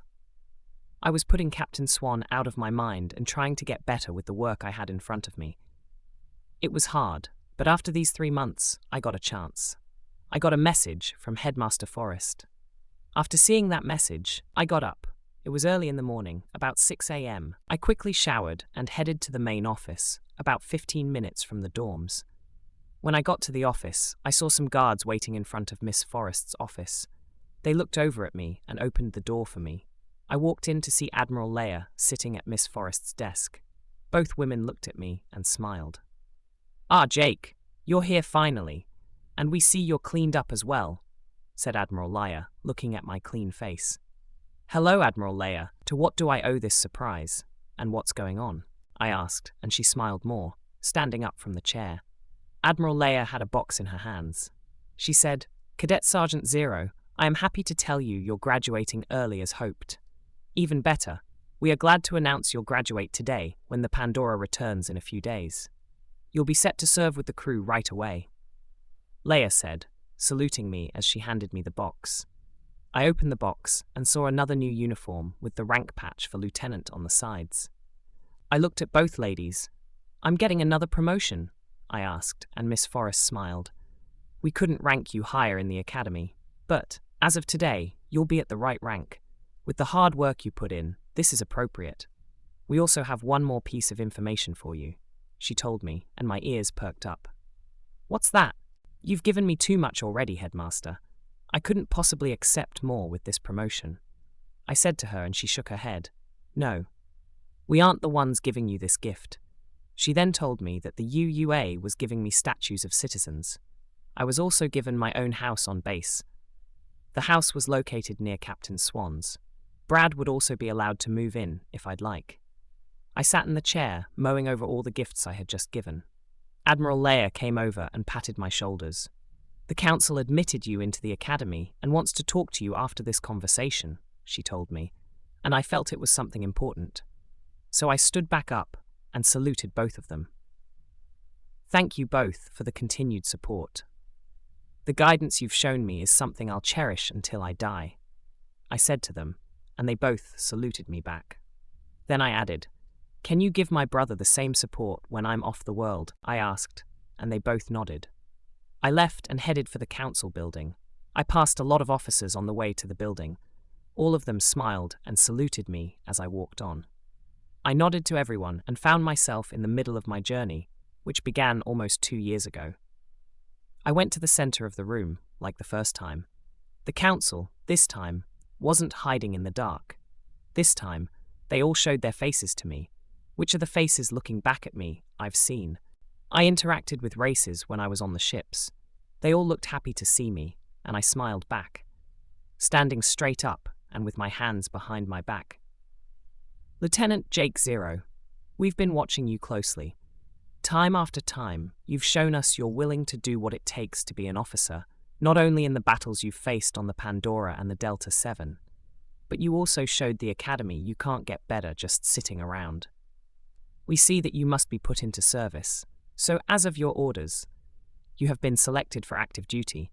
When Pandora returns, you'll be waiting until they receive their orders. Good luck, kid, and we hope that you finally tell Captain Swan how you feel about her. The Birdian councilman said to me. I looked shocked he knew about that. Then he said to me, off the record, I'm close with King Roland and Queen Roxy of my planet. They've informed me about the change in our policies. For me, that's been something we've all been waiting for. I hope she feels the same about you. She needs happiness, not just serving. He said to me that he was getting down from the pedestal. He approached me and held out his hand for me to shake. Welcome to service, kid, and welcome to the UUA. I hope we see great things come from this promotion. I looked at the guy's hand, and then I shook it. I'm glad to be put into service finally, sir. I hope to make you all proud, I said, and everyone saluted me as I was able to leave. I headed back to my dorm, and I packed up all my things. Anith was finally up and saw me gathering my things. What's going on, Jake? Are you getting kicked out or something? She asked me, and I laughed. Ha, no, I was just promoted to service. I graduated today. I got a message this morning. Showing her the message on my tablet. I then told her about the whole meeting. Anith looked happy for me, but I saw she was sad too. I smiled and put my hands on her shoulders. I'm not too far away. You only need to call or message me. We're friends, right? I told her, and she nodded, wiping a tear from her eye. I asked her, Can you look after Brad, my brother, when I'm off the planet? He has a big mouth on him, and he might need a friend. She nodded, and I grabbed the last of my things. I left my old room with nothing left behind. I went to my new house and looked at it from the outside. It was huge, more like a mansion than a regular house. The black stone features on it reminded me of the castles from Earth.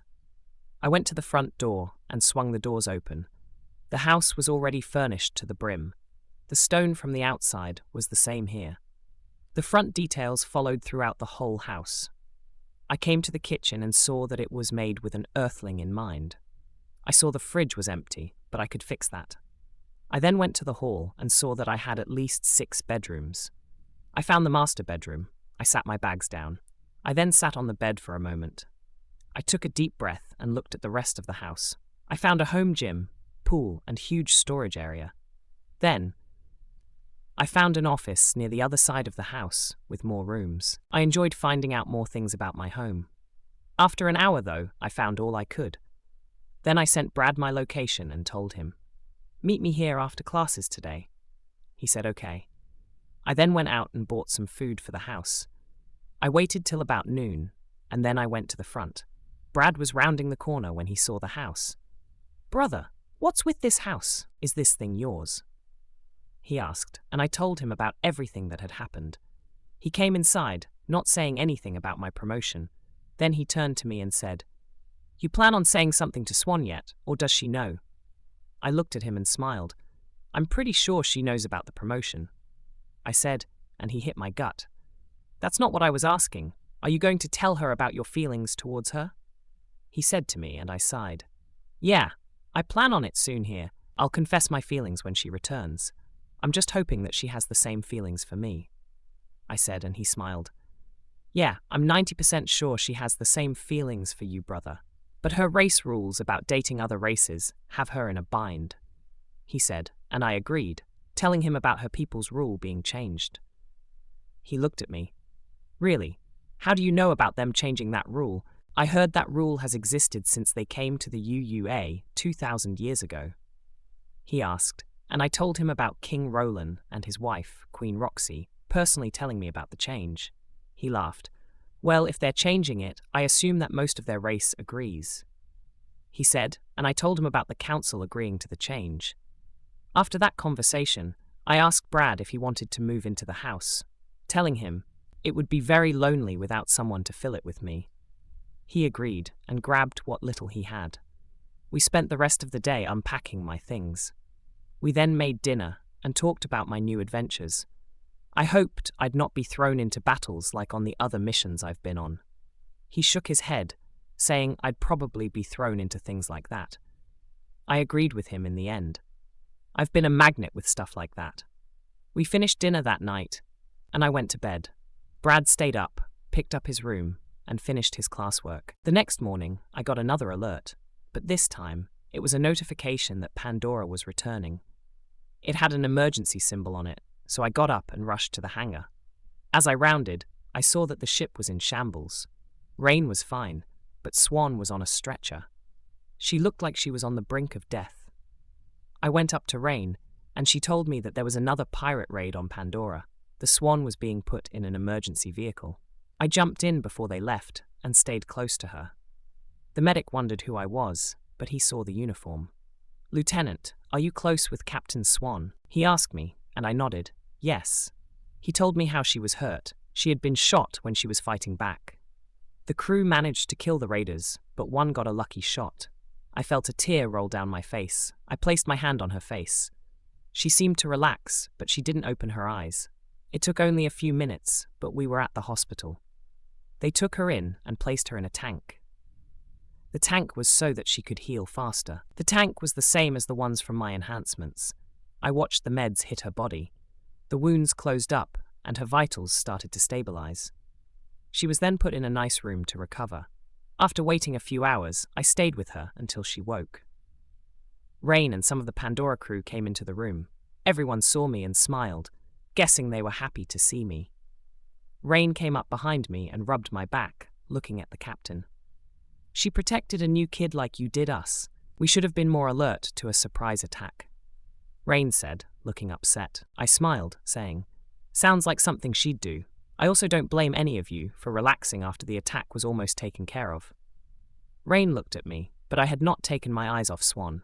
Rain patted my shoulder, and then she had everyone leave. I watched Swan sleep, looking at her face. Her white and purple feathers seemed to get brighter. They almost looked metallic and glowed. Then I said to her, still motionless, I believe Anith was right about my feelings. Swan started to wake to ask, "What feelings are those, Jake?" I looked shocked when she woke up, and I said to her, "I admired you, but it's now become more than just that. I'm in love with you, Swan. I don't know if you feel the same, but I can't imagine a life without you in it anymore. The months with you gone have been hell." She started to wake up more, and saw I was the only person there. She then saw my new uniform. "Wait, did you get promoted to officer? Are you done with the academy?" Swan asked me, looking at the patch on my uniform. I turned to her, and I smiled. "Yes, and I was also given a new rank for it, my dear," I told her. She blushed at me. She sighed. "Well, that's good news for my next mission. For what you asked, I do have feelings for my new lieutenant. But I don't think my parents and people will approve of this relationship," she said right as her parents came into the room. She hit my gut and covered herself from her parents. Her mother and father laughed at her. "Dear, we don't care if you have feelings for this wonderful man. We have something else to tell you." They had me stay while they told Swan about the change in law in her world. I watched her look at me, and she smiled. Then she noticed that her parents and I were closer. "Why do you guys seem close for some reason?" she asked, and I looked at Roland. She smiled back at me and told Swan. "We might have told Jake here about the law changes. We also had lunch with him here and there." Swan looked at me, and I smiled less, saying, "I wanted to tell you about this, but you left before I could, so I waited for 3 months and trained my ass off. Then I got all my gifts, which have been a lot in the last few free months." I told her, and she saw that I was getting nervous. I was talking, but nothing was being said. I looked over to see if she wanted to speak. "You silly boy, I want to go slow with our new possible relationship. So for now, let's keep dating on our breaks. But we must put the job first," she said, touching my face with her soft yet warm hands. I looked at her, and she kissed my forehead. "I'm glad we've finally opened up to each other about this." She looked at her mother. "You're the one who pushed him to tell me his feelings, right?" Roxy asked, and Roxy shook her head.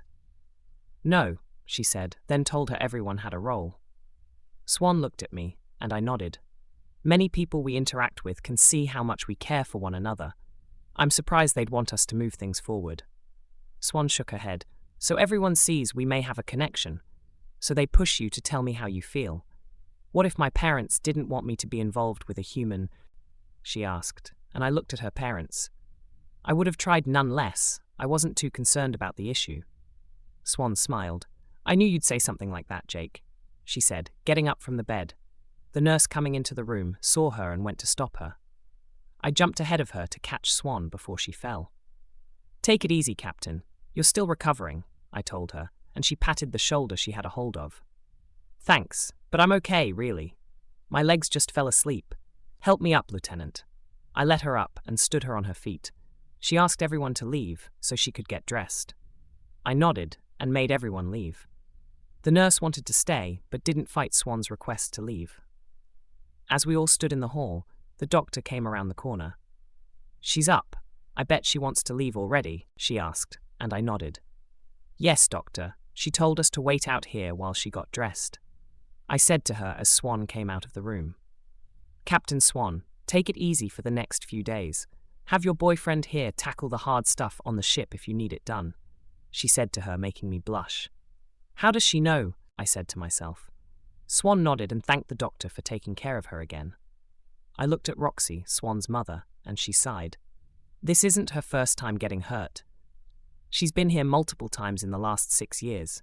Today, though, has been the worst she's been, though. Roxy said to me, and I shook my head in disappointment. "This will now be different, since I'm now going to be her latest addition to the crew," I said to her, and Roxy stared at me.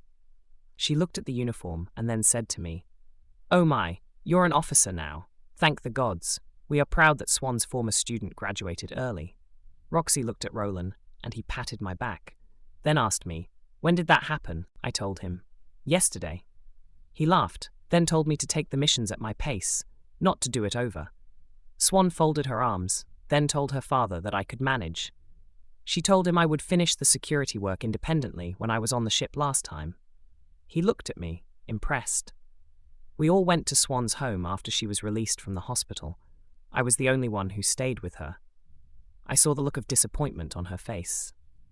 Then she told me how mad she was that she got hurt again. I laughed a little bit. "You sounded like me when I got hurt," I told her, and she glared at me. Her beak cracked, and she started to laugh. "It's frustrating though, you know that, but I just need to get better. I can't be a captain if I get hurt like this." She told me, and I agreed with her. Learning from everyone around us is a good idea. I told her about why I pushed myself to get better. At first, I wanted just to help my brother. But then I started doing well and breaking the records you placed. You kept pushing me without being there to get better every day. Then, I trained with Captain Halser. He showed me why I should push even harder. I looked at my hands. They were beaten up and scarred. I'm not a killer, but training made me into a machine. I can turn that side off, but sometimes it's hard to see what I've done. But then I look at you and everyone I've become close to. I see that there's more to protect than just my planet and people. I've found new people who are now part of my life. I can't just let them get hurt. I just can't remain to be complacent. I need to get better, like you're saying. So let's do that together, and I mean together. We can keep everything professional when working, but off duty, it doesn't matter, does it? I said to Swan, and she sat on her bed. We were now in her bedroom, looking over a small hill. You talk too much, you know that, Jake. Chapter 6. I was in my house, getting ready for the journey on the Pandora, when I got a message from Swan.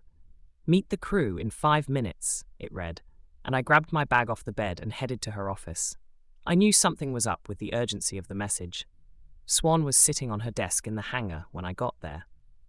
Rain was to her right, and Lieutenant Drin to her left. They had concerning looks on their faces. "We have to escort my parents back to Berdia, Lieutenant. The problem is that they also want us to spend a week there for personal reasons." Swan said to me, and I crossed my arms. "What do you think this means, Captain?" I asked her, and she sighed. "I have no idea, but I assume it's because of our private life." Swan said to me, and I laughed. "Must be, but I think it'll be fine, Captain," I told her, and she nodded. But I saw she was holding something back, like she knew what this meant or that something bad was coming. I brushed it off when she handed me the security manifest for the cargo coming along. I smiled at her, and then grabbed my bag. I headed to the cargo bay on the ship. Looking over all the crates that were loaded in, I looked at a few and saw Rain watching me. She gave me a funny look, smiled, and then walked away. That was weird. Does everyone know what's going on but me? I said to myself. Pennant came up from behind me and said, "Brother, from what Drin told me, the council on Berdia is trying to stop your relationship with Captain." I sighed. "That's why Captain was acting shy about telling me about what's going on," I said, and Pennant nodded. Then he said, "If you ask me, you make each other better from your presence here in the UF. The Burdanes have become less arrogant and are now more humble than ever. Captain has been that way, but even Commander Rock has changed too." I laughed. "Yeah, I've seen that as of late. Rock has even been training my brother personally. I don't know if it's me, but I like the evolution of Rock's character," I said, tapping away at my manifest. I looked to see a small box on the ground with a forged label. I opened the box to see a wired device in it. I took it out of the ship and destroyed it. Pennant watched it catch fire and laughed. "I'm guessing that was a listening device. I'm glad you caught that. I wonder how that got on here." I smiled at him, and I cleared more of the cargo. Pennant stayed with me the whole time. I was glad he kept me company, but I wondered what his job was. Then I saw Lieutenant Drin come over. "Private Pennant, shouldn't you be cleaning the mess hall?" she asked, and Pennant ran to the mess to do his job. "Ah, that's what he does here on the ship," I said to Drin, and she laughed. "Yes, his job is to make sure our ship is clean. He oversees a group of custodial workers tasked with cleaning everything. He's also our gunner for the big laser cannon," she told me, and I smiled, handing Drin my manifest. I did tell her about the device that was brought on the ship. She told me to talk to Captain Swan immediately, so I headed to the bridge and saw Swan going through departure prep. I gave her the tablet and then told her about the device. "Oh, what did you do with the device?" she asked me. I smiled, telling her that I had destroyed it off-site. She nodded. Good, I'll put an alert out for that. I don't want other ships to get into trouble with that. Now get in your seat, Lieutenant. She ordered, and I sat in my chair. We started leaving the hangar. I watched as we reached space, just outside the planet's orbit. The sight of space was still jaw-dropping to me, no matter how many times I'd seen it. I watched for a while, then went on my sweep of the whole ship. I'm hands-on, so personally, checking each department isn't usually done. I also made sure that everyone was doing okay. I had another motive to do this. I wanted to ensure we didn't have a spy on the ship. Having thousands of people on the Pandora, some officers could easily be pirates spying on our movements. I had concerns about this only because the attacks were getting more dangerous. I knew the listening device wasn't the only thing to worry about. During my investigation, I ran into Roxy and Roland. They were in the mess hall eating dinner. Or they were trying to, but the food was horrible. I snuck into the kitchen and made something I'd been trying to make for Swan. Swan's people didn't eat food like mine. They made more vegan-style food. I'm not vegan, but I can cook around that. So after about 20 minutes, they hardly ate their food. I finished cooking and brought out a quick vegetable soup for them to try. I set it in front of them, and they looked up to see me. "You can cook?" Roxy asked, and I nodded, sitting down with a bowl. "I've been working on something for Swan to enjoy, so please enjoy it," I said, taking a bite of the soup. It was nice and sweet, but had a warm garlic-like flavor. I watched Roxy take a bite, and then she drank all of it in one go. Roland took his bite, and he drank it slower than his wife. "Kid, you have mad skills when it comes to cooking. Can you make us stuff like this till we make planetfall in the coming days?" Roland asked me, and I laughed while telling them, "Sure, I'd love to cook for you. I just have to make sure that I'm doing my duties. Captain Swan would be mad if I didn't." I got up, said my goodbyes, and went back to work. Before I left the mess, I saved a portion of the soup for Swan to try. I headed back to the bridge and sat back in my seat. Swan was getting tired. I watched her start to nod off. "Captain, you should go eat something and rest for a bit. I'm sure we have things handled here," I told her. Swan looked relieved and left Rain in charge when she left. Everyone on the bridge looked at me and smiled. Rain, now in the captain's chair, said to me, "Glad she took your advice. If it were any of us, she'd tell us she didn't need a break. She's stubborn like that." I laughed. "Yeah, but she even knew she needed a break. I'm not one to say no to, even from being my superior officer and captain." Everyone went back to work as we passed by an asteroid belt. "Keep an eye out for irregularities. We don't need to be surprised by another attack," I said to Rain, and she nodded. "Heard. Let us open our radar for comms chatter." Rain said to the crew. Everyone did that. I paid a bit of attention to the sensors. I watched from my screen a young Birdian come up from behind me. I turned around, and he greeted me. "Lieutenant Zero, I'm Dari, sir. I'm new to the ship. I've been given orders to train under you, sir," he said, saluting me. I smiled and sat him in my chair. The kid looked confused, and then I said, "Surprised they're making me train recruits already. But watch this screen, and I'll go through everything with you." I told him I showed him all of the sensors and cameras. I even showed him the alerts he would need to watch out for. Like code D70, he looked at the code in his book. The book wasn't updated yet, so I had to tell him what it was. D70 is the code for pirate ships or unauthorized docking from other ships. We can only detect this from the electrical static from the ship's couplings when they are about to attach. I told him about my first pirate raid. He was surprised that I could feel something like that. He didn't question it and continued to learn from me all night. The kid was a quick learner, young for a Birdian, but I could tell he was going to fit in with the crew. After my shift was over, I took him to the mess hall. Swan was eating the food I had made for her parents earlier.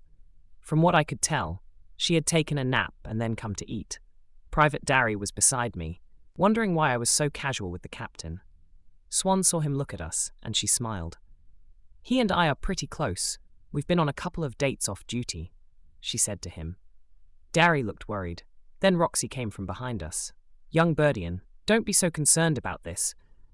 We've approved this relationship, but our elders are trying to pull these two lovebirds apart," Roxy said, and I couldn't help but smile. Then Private Darry asked to speak freely. Swan nodded, letting him know, I believe that rule was annoying. What if someone like Captain found someone she liked, but was she afraid to move forward, being afraid of being cast aside by her people? So I agree with the decision to drop that law. The kid was saying, and everyone smiled. Then I said, the next generation wants something different. Isn't this a time when the older generation is trying to push for the same change? I wish my people were this adaptable. Everyone nodded, and we all sat. I was talking about what was coming when on Birdia. Darry was an intelligent kid. He spoke to me about his role on the Pandora. He had concerns about the job. I told him what I had experienced. He enjoyed my stories and insight. I then showed him around the ship. I told him that making rounds to check on things wasn't an ordinance, but I did it to ensure everything was safe. He wondered why. I told him about the device before leaving. He wrote that part in his notes. After that, I let him travel on the ship on his own. In contrast, I headed to my cabin. I went to my cabin, but saw it read Private Darry. I saw Rain, and I asked her, Hey, do you know where my new cabin is? She smiled. Ah, yes, we had you move to the cabin near me and across from Swan. She told me to follow her. We went to the other side of the ship, where the officers of high rank were located. I saw that my new cabin was right next to Rain's. I also noticed that the other cabin near me was Lieutenant Drin's. Swan's cabin was directly across from my door. I shook my head. Weird how this all worked out, I said, entering my cabin. The cabin was even bigger than the one I stayed in before. I even had my own office here. I saw my bag was on my desk, and I had a note. Welcome to the Pandora, Lieutenant Zero. It read. I took my bag and set it in the closet. I took off my jacket and then started my shower. I then showered and let the water hit my face for a while. I then heard a buzz from the door. A screen popped up at the head of the shower. I saw it was Swan, and she was dressed in her street clothes. I tapped the mic logo and said, I'll be out in a bit, taking a shower. I said, buzzing her into my cabin. I heard her entering the room, and she sat on the couch. I turned off the shower and dried off. I put on my pants and walked to the living room, where she was. Swan was looking at the manifest again. I had a towel in my hand, drying my long hair off. She looked over to see me shirtless. I noticed she looked embarrassed. I walked over to my closet and put on a shirt for her. I then sat down right next to her. She was on the cargo her parents brought. I looked to see that they were getting a bunch of food. I looked to see if they were also bringing a plant similar to corn. Hey, can you see what they plan on using that crop for? I asked her, and she wondered what I wanted with that. I wanted to make an old earth comfort snack with it. I told her, and she laughed. I'd love to try that if we could get some, but I think they will use that to produce it on Birdia. She said, and I smiled at that thought. Maybe they can send me some after they start planting them. I said, and she put a reminder on her comms device to ask her parents. We then spent the next few hours watching the news of the universe. Much of the news was not translated, so I didn't understand what was said, but I could see what expressions were on the news reports. Swan explained what happened. One of the planets near the pirate-controlled sector was under fire from the wars between other pirate sects. I shook my head. No matter what race or civilization, people will always cause wars for some reason. I said, and Swan agreed. Her people didn't, or haven't, for a long time. But she understood what I meant. People around the universe are alike, not in looks but in actions. Wars are common for food, land, or other means. This universe has seen wars since its inception, as the news on the screen made clear. Swan turned off the news and put on her favorite movie from her planet. This movie was translated for me, but I didn't understand the plot. It was more random, but I guess that's Birdian movies. Swan was getting tired, but before leaving, she kissed my forehead and said, I'm going to bed, Jake. Have a good night. She then left, and I went to bed too. The next few days were the same. I would train Darry in the ins and outs of the security detail. Then I'd make dinner for Swan's parents. Then I would spend the end of the night watching the movies with Swan or just talking with her. Then came the day we were to land on Birdi. We took a shuttle to the surface, filled with all the Birdian passengers and officers. I sat at the second chair nearest the ramp. Then we made planetfall and made our way to their space docks. I felt us hit the ground, and I stood up. Swan had me stay close to her. Private Derry stood next to me, and I smiled at him. "It's been a while since you've been home, hasn't it?" I asked him, and he nodded. "I've been in the academy on base planet 789, so I've not been here in years. I hope everyone is okay," he said, and I placed my hand on his shoulder. "Kid, they're fine. Something might have changed, but I'm sure everything is okay," I said to him, and he smiled. "I'm sure you're right, sir. I just hope they don't hate me being trained by a human," he said, looking more concerned.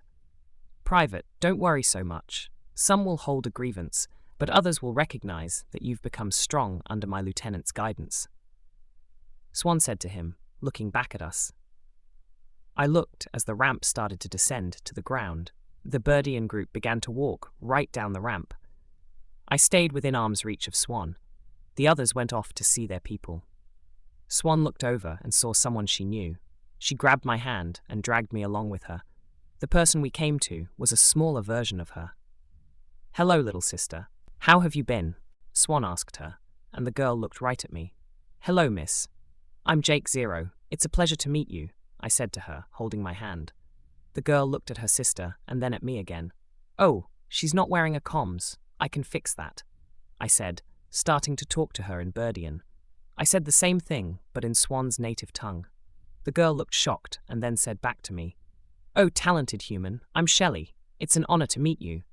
She bowed her head, not shaking her hand. Swan sighed. "Sister, shake his hand. It's a way they greet each other on his planet," she ordered, and Shelley glared at Swan. Shelley then stood up straight and shook my hand.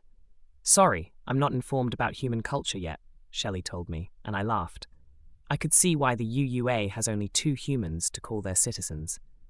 "My younger brother is the other one," I said. Shelley laughed, and we started talking more when Roxy and Roland stopped by. "Let us head to the house, everyone," Roxy said, pushing us along. I looked to see a group of tough-looking guards coming up to us. They looked at me and went to grab me. But Roland and Roxy stood in front of me. "We need him in front of the council," they said to us, but Roxy told them. "You leave Jake alone, and he's not a criminal.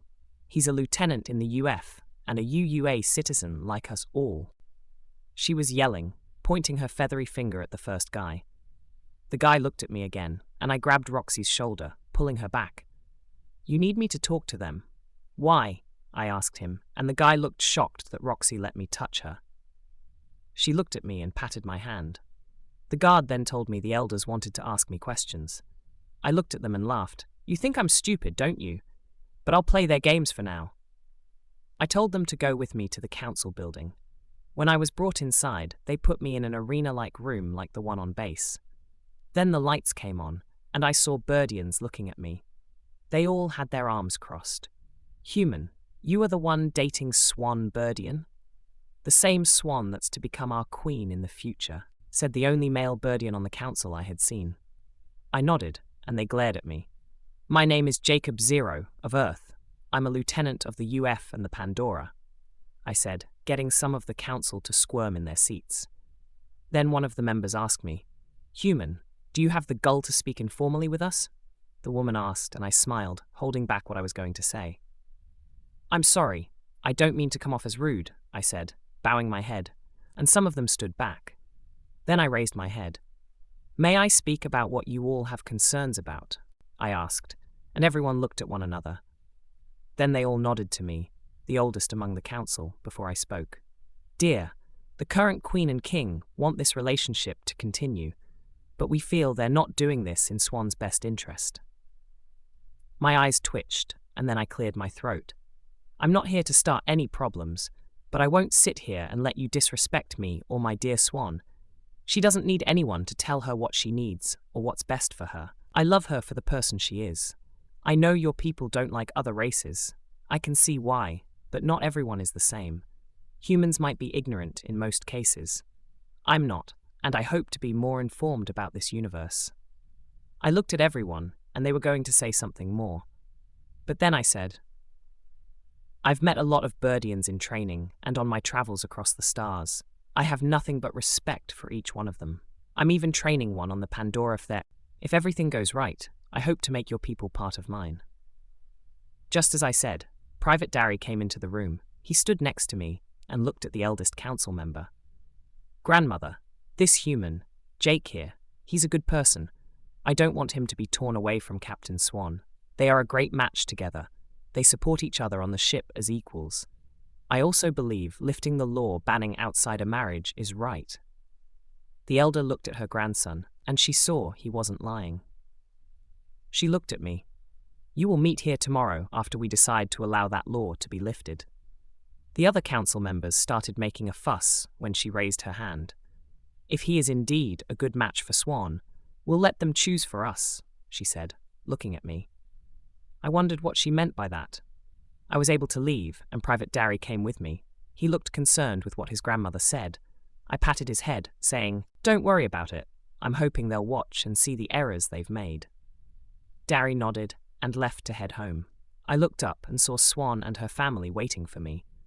I walked over and Roxy asked, "What did that old bat want with you?" I laughed. She was going to tell me that I wasn't a good choice for Swan here. But then her grandson came and spoke up for me. I'm glad he did, because I was about to snap. They were disrespecting our relationship. Yes, it's a freshly open relationship, but the feelings aren't, I said, and Swan hugged my shoulder. I was hoping they weren't going to do anything stupid, but I guess that Private Darry stopped them. She said I told her about them watching us closer while we were here. She looked mad, but I told her we didn't have to do anything. Just be us. They'll see they're wrong about that law. She agreed, and we went to the house. Her parents didn't have a house. They had a castle from something out of a storybook. I watched as several butlers came out to greet us. They all looked happy to see me. I didn't see any fake smiles, but I feel that they were cautious of me.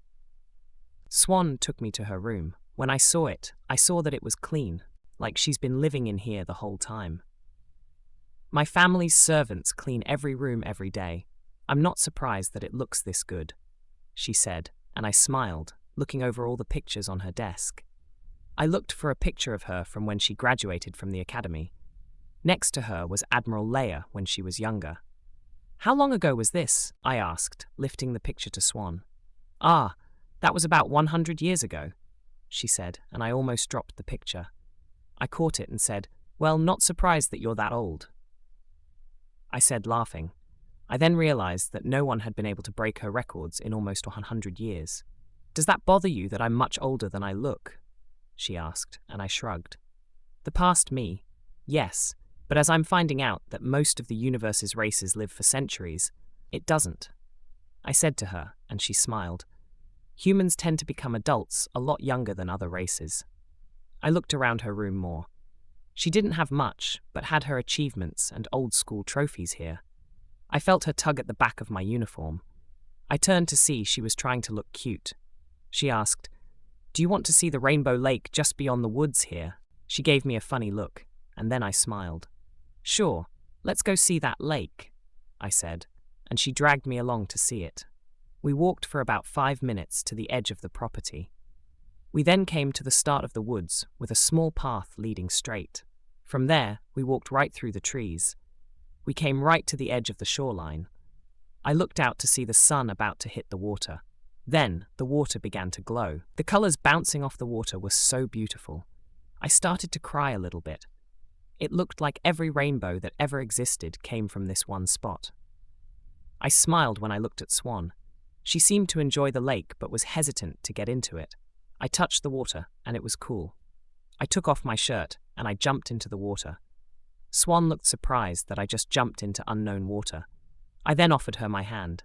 "Come on, Swan. I won't let you sink if that's what you're worried about," I said to her, and she grabbed my hand. I then pulled her in and put her on my back. She initially freaked out when I caught her, but she settled down when she felt safe on my back. I started going towards the center of the lake. Swan loved the feel of the water rushing by her as I swam. Then, I dove under the water to see what there was to see. Swan was going crazy trying to get up. I swam back up and told her to hold her breath and look out into the water. She nodded, then went back under that water.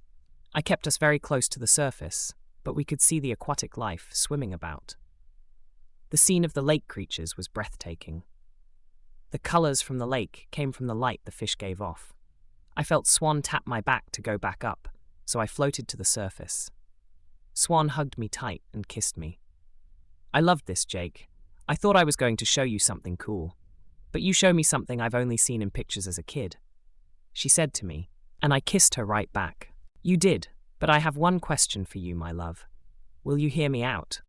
I asked her, and she looked curious about what I would ask her. If you are going to ask me to marry you, I'd say yes, she said, and I smiled at her, pulling her in front of me. That's what I was going to ask you. So is it official then? I asked, and she kissed me again. After about an hour, we returned to the house. Swan's parents were waiting for us with the elder from the council.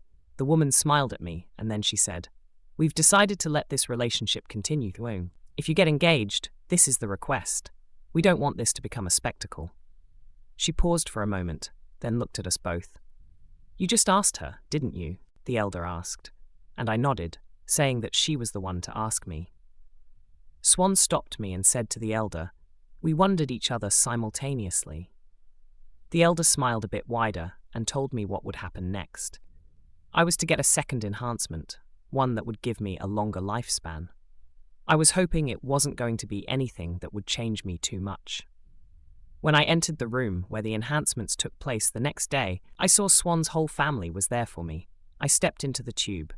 I watched as the tube began to fill with a purple liquid, and I faded as the stuff seeped into my skin.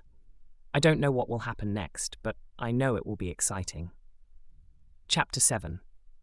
In the scene, I am floating in this tank and looking at Swan sitting down. My body is starting to feel lighter. My heart is beating faster, but it isn't hurting. I then see the Birdian doctor hit a button on my tank. The liquid drains from the tank, and I am let out. I step to the floor like a superhero. I looked to see that I lost a lot of weight. I didn't even know that I could look this toned. I looked at the mirror near the tank to see myself in it. I just looked like a thinner version of myself. I smiled, and the doctor told me, "You'll now live even longer thanks to this treatment. Or you'll die when you get on the Pandora. We don't know what this treatment will do to a human. Good luck, kid." The guy said, letting me leave the room with Swan. I went to her parents' place for the next few days. I started to enjoy my time here on Birdia, but I felt homesick myself. I was returning to the shuttle when I saw Swan's sister run to us.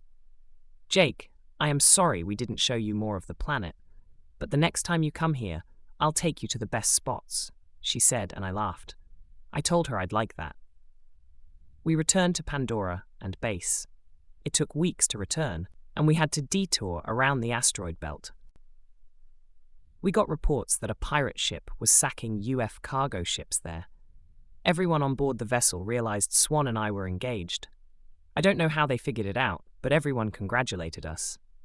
I felt weird about getting this attention, but it settled after that week.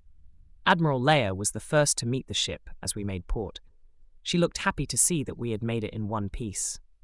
She saw how I looked and looked concerned about it, saying, "You look like you lost weight, Lieutenant," she said, pointing out my thinner look.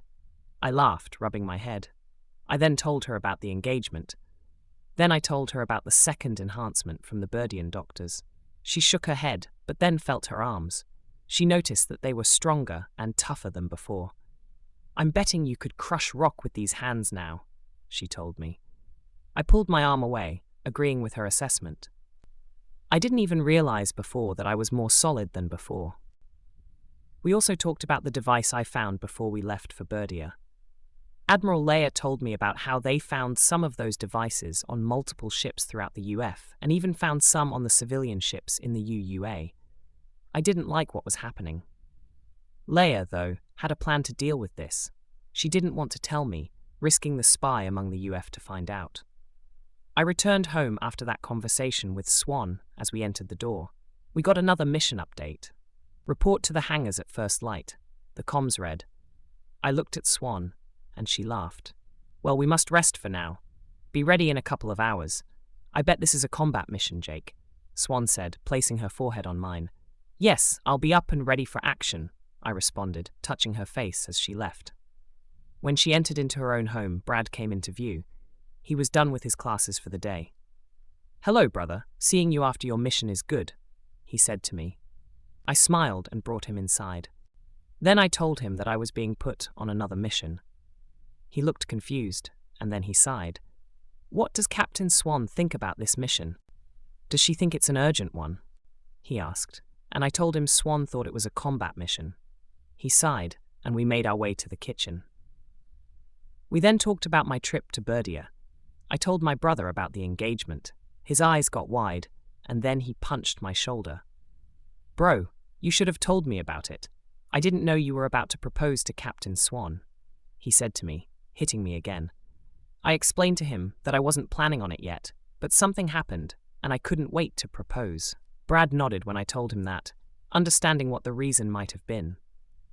I then asked him about the academy.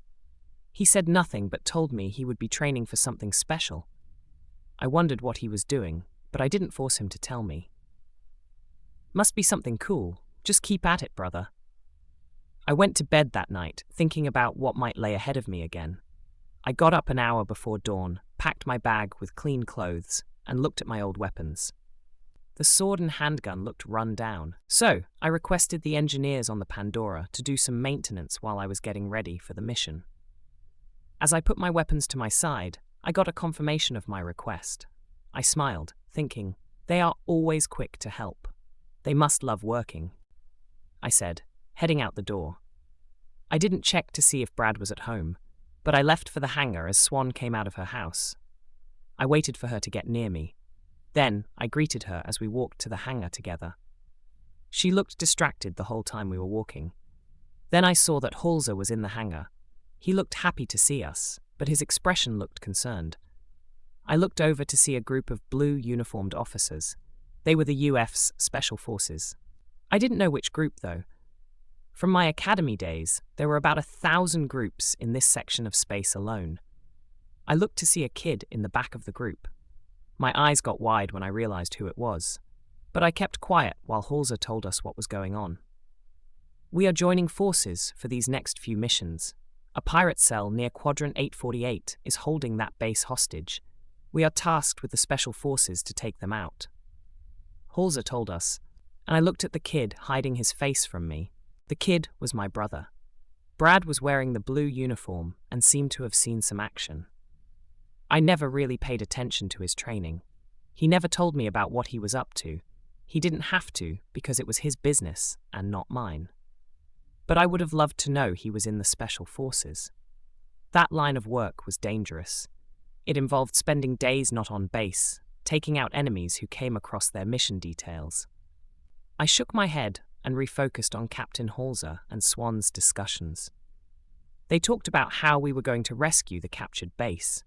Swan suggested I'd be in charge of a smaller cell of officers to dispatch all opposing forces. I accepted the role and got a chance after we took off. To talk to my brother. He looked embarrassed that he didn't tell me about his position. He was elected to take part in training for the Special Forces. He marked high in his first assessments when he started taking classes. He didn't break my records, but was on the same edge as me. But he was showing potential for special ops. That's when Headmaster Forrest and Admiral put him in this fast-tracked role. So, the whole time I was gone on my first mission, he was being trained for this. We looked at each other, and then we started laughing. We decided to let this be and made plans for emergencies during the missions.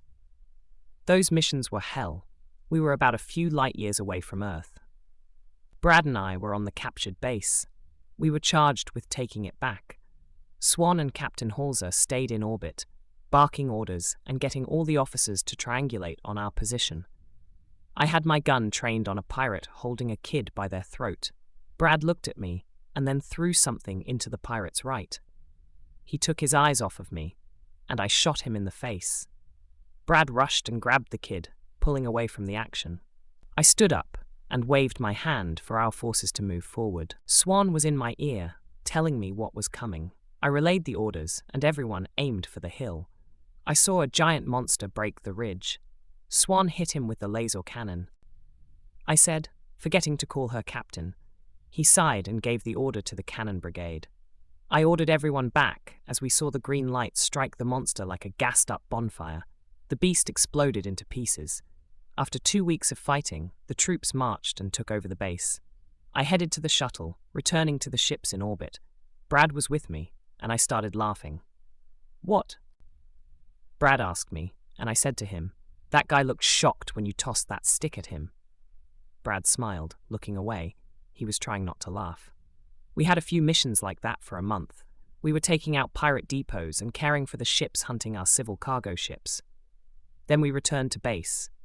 When I hit the floor of the hangar, I received my newest rank, and I was now the first commander. I was now Swan's second in command as well. The admiral and captains thought I had proven my leadership skills during the missions. I was also given my second strip for the special forces. After debriefing, I accepted these and returned home an hour later. That night, I lay in bed with all the actions still swirling in my head. Chapter 8. I was on Pandora, and the mission was simple. Deliver cargo to a UF listening station near the quadrant near Earth. I was overseeing the cargo, making sure everything was moving smoothly. I got a message from Swan. "Commander Zero, please meet in the long-range comms room." I looked over to Brad. He was sitting on a container. Brad had joined the Pandora as a cadet in training. I gave him the tablet with the manifest, and I told him, "Please look after this cadet. I need to speak with Captain Swan." Brad nodded, taking the manifest from me so I could leave. I reached the comms room and saw Admiral Leia on the screen. She wasn't alone on screen. I saw others of the council on it as well. They saw me walk into the frame and said, "Commander Zero, good, we can start," Leia said, having us sit in our chairs. "We have been communicating with Earth's leaders. They are willing to accept the alliance with the UUA, but they need to discuss things with the UF and the UUA rep. They want to know our intentions with the alliance. So, we considered selecting Captain Swan and Commander Zero to represent us in this exchange." Admiral Leia was telling us, and I froze. "I've not been home in almost 6 years on Earth time. Do you think I'm the prime candidate for this?" I asked her, and Leia nodded. "Yes." Then she told me it was a good opportunity to unite with the people I left behind. I would like to take this chance to visit my family. I had another question for her, and she said, "Yes, this event will be televised, so be on your best behavior." She pointed at me. I smiled. "Yes, madam, I'll be on my best behavior." We ended that call, and I sat in the back of my chair. Swan grabbed my hand. "You missed home, so this is a good chance to see some of your family," she said, trying to cheer me up. "We have to make Brad come with us. He'd be upset if he weren't part of this," I said to her, and Swan agreed. So I went and told Brad about the trip. He looked excited to go home after all of this time. I went back to my duties as we shifted to Earth.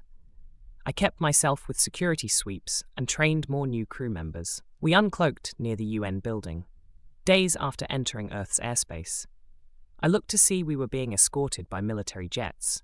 I ran over to the comms and switched to the radio. "Attention, alien spacecraft, please identify yourself." The jet said to us. I answered back, knowing what to say. "This is Commander Jake Zero, second in command of the Pandora.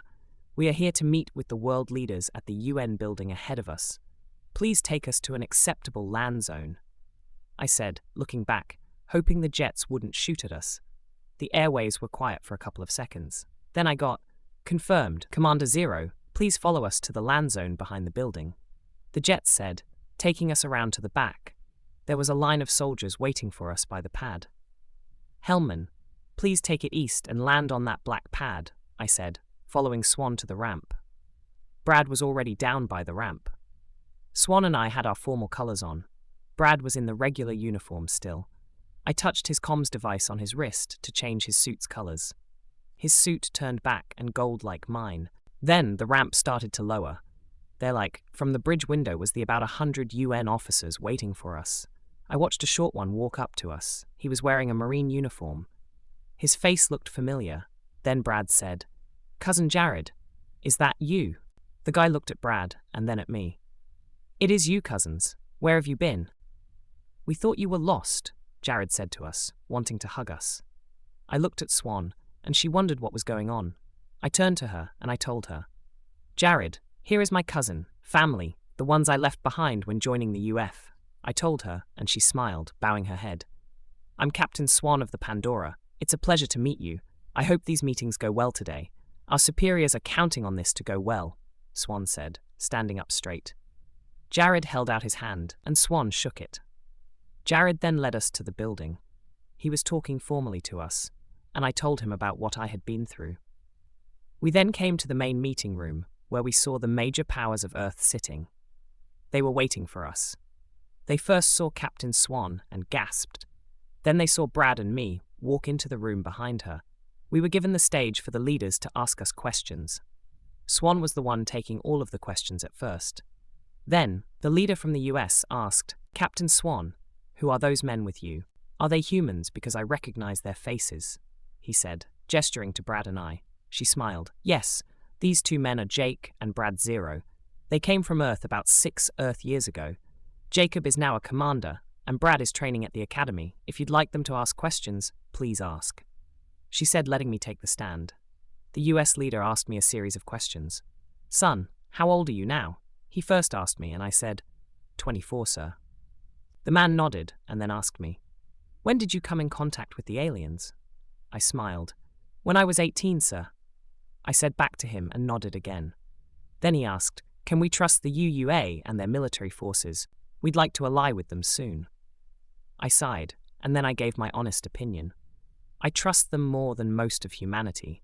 They have set laws that I've seen enforced no matter race or lineage. Earth's not had a good track record of that. For your question, I trust the people I serve with and under. I watched everyone glare at me for my first comment. Then I raised my hand, stopping the whispers. You can sit there and tell me, a kid from Midwest USA, that this world has been honest to its people. I looked to see everyone looked guilty. I don't hate Earth. That's not what I'm getting at, everyone. I'm here to tell you the wonders of joining this universe. We could expand our reach to the stars, give jobs to those who need jobs that are not available here. I'm a commander of the UF. That wasn't easy. Like the military here on Earth, it takes time. But I think Earth could benefit from joining us. I told them all about the people I'd met. I then told everyone about the medical advancements, space travels, and other amazing things I've encountered. I watched the leader of Japan stand up, and he asked, "How did you join the UF Academy?" he asked me, and I laughed, looking at Brad. I walked to the front of the stand. Then I sat on the stage. "Do you guys have time for a short story?" Everyone yelled out for me to tell my story. So I told them everything and what led me to become the person they saw in front of them. Jared, who was listening from behind, messaged my family, telling them to turn on the TV. Everyone around the world was listening to me tell my story. I left out a bunch of intimate parts, but I told them about the enhancements. The leaders of the Earth enjoy my story. Then I stood up and told them about the pirates and enemies out in space. You may see my captain and be frightened of her, but she's not the enemy. There are beings out there that will take over a planet without warning. Merging with the UUA is a safe solution that can be secured. Plus, there's money involved. I said, getting everyone's attention. I looked at Swan and let her take control of the meetings. I stood back and watched Jared. He was still on his cell phone and kept looking over at me. "We must visit him before seeing Mother and Father," I whispered to Brad. Brad nodded, and we waited for the meeting to end. After an hour of Swan telling them all of what the UUA would let us say. The meeting was called for today, so we headed to the ship to recollect ourselves. I invited Jared to check out the Pandora. He accepted after he got off duty. When he stepped on the ramp, he saw more aliens. Rain watched him closely as he went to find me. "Commander is in the living cabins towards the back of the ship. I'll have Private Dari escort you to Commander Zero," Rain said to Jared, and he nodded and followed Dari right to me. I was right in the middle of looking at the manifest. I double-checked the manifest a couple of times a day. Jared laughed when he saw the serious side of me. "So what duties does a UF officer have?" he asked me. I looked up and smiled at him. I sat the tablet down and brought him inside my cabin. "I'm mostly second in command of this whole ship, but I'm manly security detail for Captain Swan," I told him, and he looked impressed. Then he asked, "Are you close with that alien woman?" I smiled more and said, "Yeah, we are engaged to be married soon. She's a Birdian, by the way." Jared looked shocked I was going to get married. I'm also getting married soon, but I'm looking at a possible second career. He was telling me when Swan came into my cabin. She looked at Jared and bowed her head, about to leave. No, stay. It's Swan, right? Jared said, getting up from the chair he was sitting in. Swan turned around and smiled. Yes, I'm Captain Swan. I hope my appearance doesn't scare you, she said to Jared, and he laughed. At first it did, but I've since calmed down. Hey Jake, will you see your parents while you're here? He asked me, and I nodded. I've planned to, but how should I tell them about the engagement? I don't know what they'd say about me engaged to an alien woman. Jared laughed. Grandmother didn't know what she was, but she thought Swan looked pretty with her feathers. He said. I laughed. Yeah, she has nice feathers. Sometimes they seem brighter when she's happier. I looked at Swan, and her face got rosy. Oh, you can blush, or are you just embarrassed? I asked her, and she smiled, looking away from me. I then went back to talking with Jared about seeing the family. He told me that the person he was talking to was my mother. She saw me on the TV and called him right away. She noticed that I looked different, but she knew it was me. I'll make my way to see them in a little bit here. I just need to ensure everything is set here, I told Jared, and he smiled. Just go see them. They've been devastated when you vanished that night, he told me, and I felt sadness starting to grow inside my heart. Swan placed her arms around me and then said in my ear, Just go and visit them. Take that shuttle if you need to. She then placed her forehead on the side of my face. I patted her face with my free arm. You're coming with me, Swan, I told her, and she sighed. Sure, but if anything happens, I'll stay on the shuttle, she warned, and I laughed. She hit me, and I looked at Jared. We finished our reunion, and I went to see my parents. Brad took control of the shuttle and flew us to our family home. It took only a few minutes to get to the old farmhouse. Brad buzzed the house with a flyover and then landed in the field. The lights in the house turned on, and my father rushed outside. He ran back inside when he saw the shuttle. The three of us in the shuttle stepped out and walked to the front door. I knocked on the door, and Mother opened the door. Swan was right behind me, hiding behind. She took one look at her sons. Then she hugged us tight. I thought we lost you boys, but I'm so happy you both are okay, she said, starting to cry on our shoulders. I comforted her by rubbing her back. Then I saw Father behind her. He crossed his arms, looking right at Swan. Ah, Father, this is Swan. She's an alien. She's also my fiancée and future wife, I said, pulling Swan in front of me. Father then looked at me, not saying a word. Then he turned back to Swan. You've been keeping an eye on my son here, he said, trying to act tough. Swan smiled and then bowed her head. He's been a gentleman and the best officer I've ever employed on my ship. I can't tell you how often he's saved me and my crew, Swan said, trying to be formal with him. Father smiled. Has he? Please tell me what he's been up to for 6 years, he said, making us all come into the house. Father asked Swan a bunch of questions, from what the space military was like to when we would get married. I looked at my mother, and she was curious too. Swan didn't know the details of the marriage, but she wanted everyone to be at the ceremonies. We talked for hours till we had to leave. Swan had gotten an alert from Rain. Leaders want a tour of the ship. The message read. We jumped into the shuttle and headed back to the Pandora. Part 2 is about showing off the UF to the leaders of the Earth. I showed them everything Swan allowed me to, including the translator feature on the comms devices every officer is equipped with. I took everything slow for them. The US President took me aside to ask me a personal question. Commander Zero, can we get a few more humans to join the UF? He asked, and I shrugged. I could send recommendations to people if I feel they are assets, I explained my process. He looked at me like I had gone through the craziest time he'd ever heard, from fighting a high-level officer to being assessed by the council. Then I looked at Swan walking by. The president saw the glint in my eye. Did you find love out there too? He asked me, and I smiled. Yeah, I found my soulmate in the stars. Ain't that just funny? I said to him, and he laughed with me. His bodyguards took him, and I was left with Swan.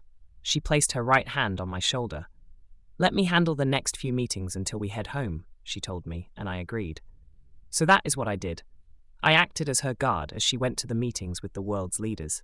I sent the UF requests to bring some humans back as new officers.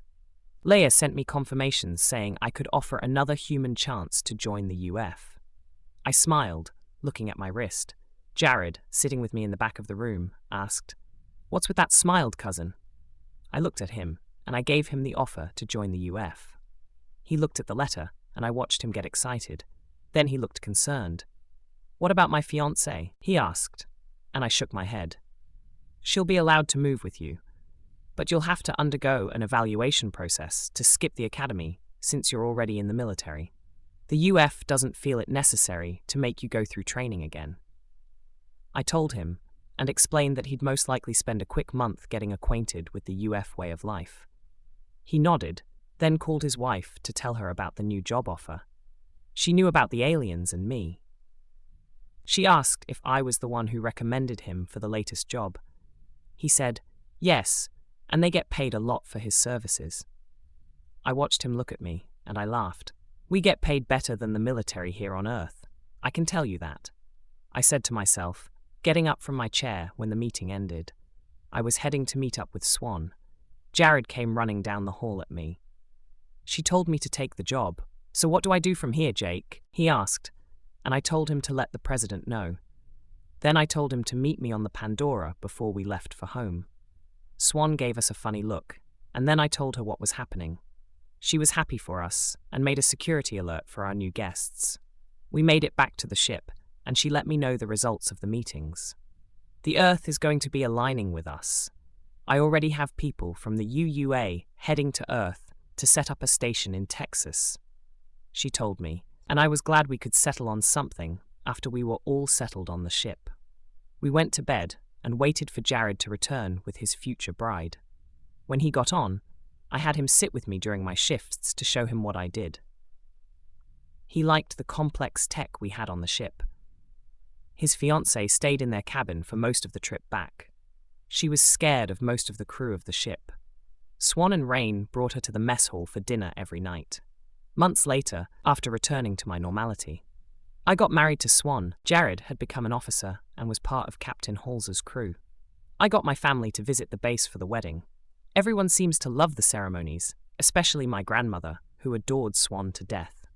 Life for a while was great. I got reunited with my family, and I gained more. For what was to come, well, I'll save that for later. End of Book 1.